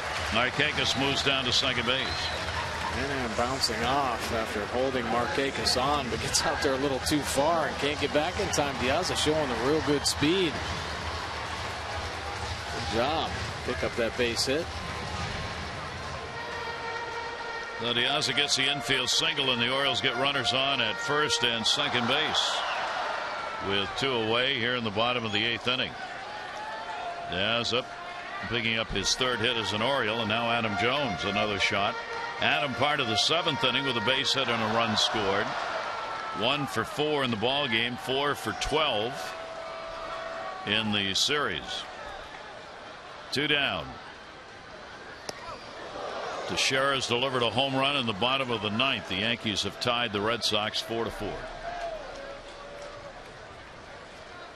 1-0 count on Jones.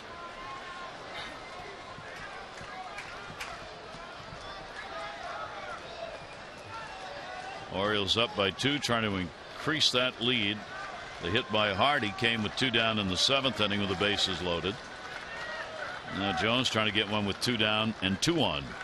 1-0 pitch to him. Adam will swing and foul that one off. He has a real good slider, running that fastball, first fastball in off the plate to get Jones backed up a little bit. 91-mile-an-hour slider down and away.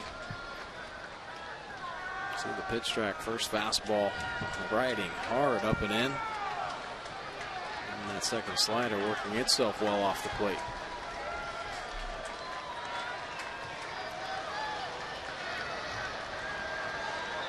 Runners off first and second. Diaz with a 1-1 delivery. 1-2 on Adam.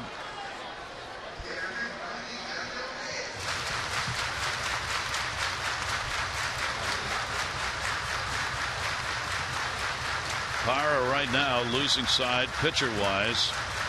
Worked a 1/3 of an inning, charged with the go ahead run that ended up coming on 1 hit. LaCour charged with a run on 2 hits. Leak, the starter, 7 runs, 7 hits in 4 innings.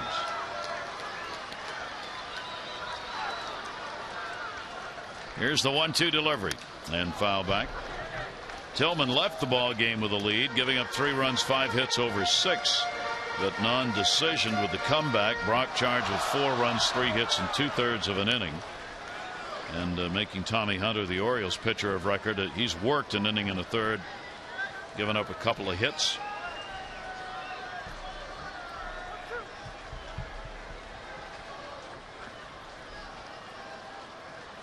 One and two. Markakis off second, Diaz off first.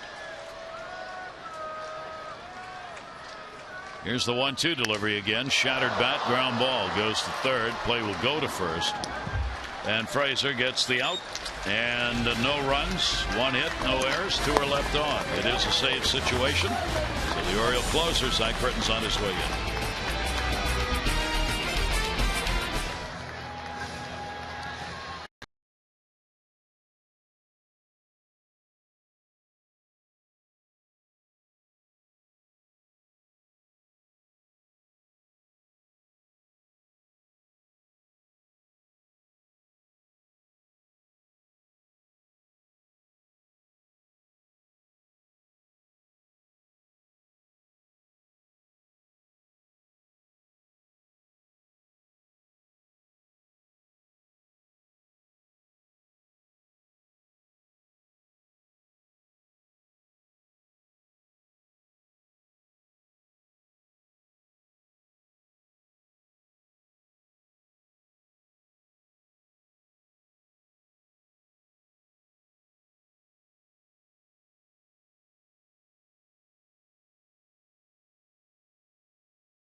Orioles baseball on Masson is brought to you by Southwest Airlines. Find Southwest Airlines fares online only at southwest.com. And by Navy Federal Credit Union. 4 million members, 4 million stories. Navy Federal Credit Union. With Mike Bordick, I'm Gary Thorne. Beautiful night for baseball so far for the Orioles. Beautiful night for a win, 9-7. They bring the man on to finish it up. Zach Britton has been on fire. 17 consecutive saves. Got 32 saves on the season.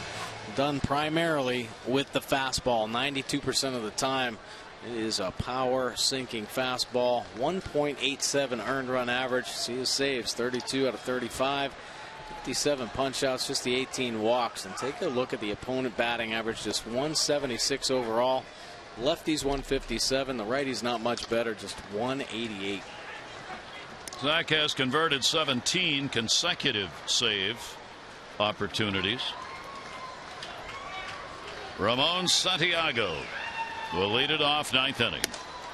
Takes the pitch for a ball. Santiago has singled and walked in the game. Scored a run, robbed of a possible hit by Markakis in the 5th inning. Frazier, Mesoraco, middle of that order, due up again. And a check swing. Did that go off the bat? No. It's a ball. 2-0 count. Pretty close to swinging, though. He was really gearing up. That ball just spiked, and he almost offered at it. Take a look. Yeah, pretty close. He held up, though. Headley's picked up a home run for the Yankees. They win it. Walk off 4-3. Going in, they get 2 and beat the Red Sox. And the pitch will be taken up high. 3-0 count.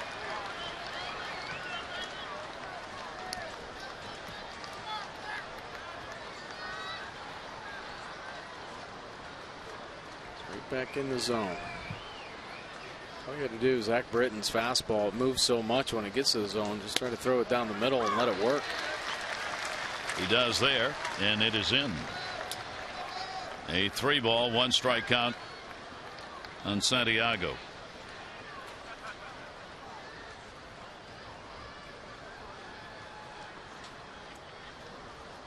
Three-one pitch on the way, and that's there. So Britton comes back on him. And a 3-ball, 2-strike count. That all-important leadoff batter in the 9th inning of a ball game where you trail by just 2. Had a combined 16 runs on 22 hits in this game. As the Orioles try and nail this sweep. Here's Britton's 3-2 delivery to him. Santiago down to third. What a stop. Flaherty up and got him.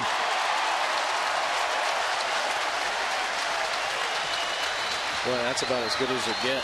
Take a look at the Orioles bench. Steve Pearce, David Lowe.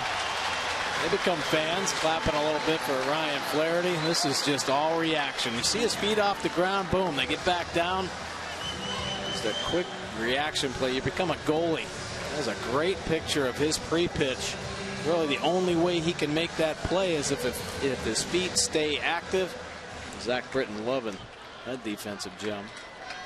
Big play. Keep that leadoff man off base. Frazier 0 for 3, bases loaded, walk and RBI. 1 down in the 9th. Frazier will take the pitch on the inside corner for a strike. Well, when you look back on this game, for all the runs and the big lead the Orioles had, again, the defensive plays have been so important. 2 fine plays made in right field by Nick Markakis in the ball game. Swinging bunt, Hundley got him. 2 down, 9th inning. That's a nice play right there by Hundley. He actually had to go a long way to get this ball. See it a lot though off the bat from Zach Britton. A lot of top balls. Hundley prepared, making a nice play. So bases clear in the 9th, and the Orioles are one out away from their 82nd win of the season.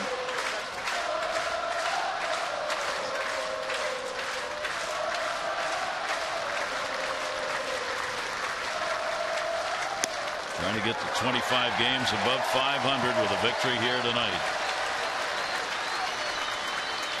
Mesoraco, big series, big ball game for him. 4 RBIs, sac fly, home run, and a double for 2 RBIs. He's had 3 hits in the ball game, 3 for 3 and a sac fly.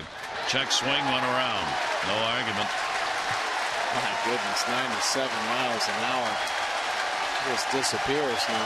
Mesoraco, he's seeing the ball very well. 3 hits in this ball game, a home run. No chance on that pitch. Here's the 0-2 delivery. An overzealous fastball. Goes a little wide there. 1 ball, 2 strike count.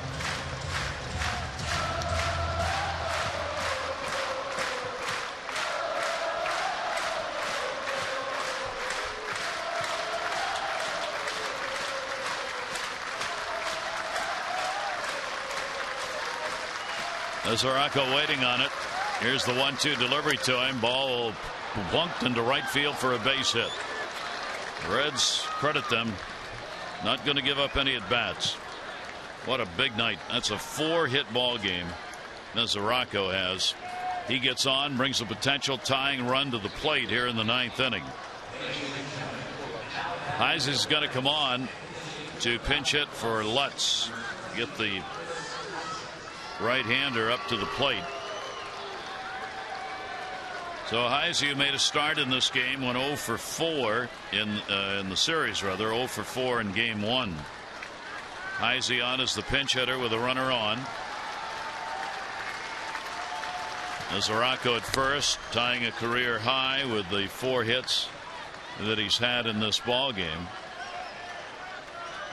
Davis will play off the bag. They want that out at the Orioles want that out at the plate to end this ball game. 1-0 on Heise. Runner goes. Heisey swings. Stop. Hardy up, and that's the ball game. Hardy got the go-ahead winners at the plate, and he gets the final out in the field as the Orioles sweep this series, and for the 6th time this year are able to sweep an opponent and come away with a 9-7 win. Orioles making some great plays in this ball game. J.J. Hardy every night. Here a bullet. Nice backhand play and the strong throw to end the ball game. 2 good defensive plays made in that 9th inning on that side of the infield, Flaherty and Hardy. 9-12-1 for the Orioles, 7-11-0 for the Reds. Orioles have the sweep in their 82nd win.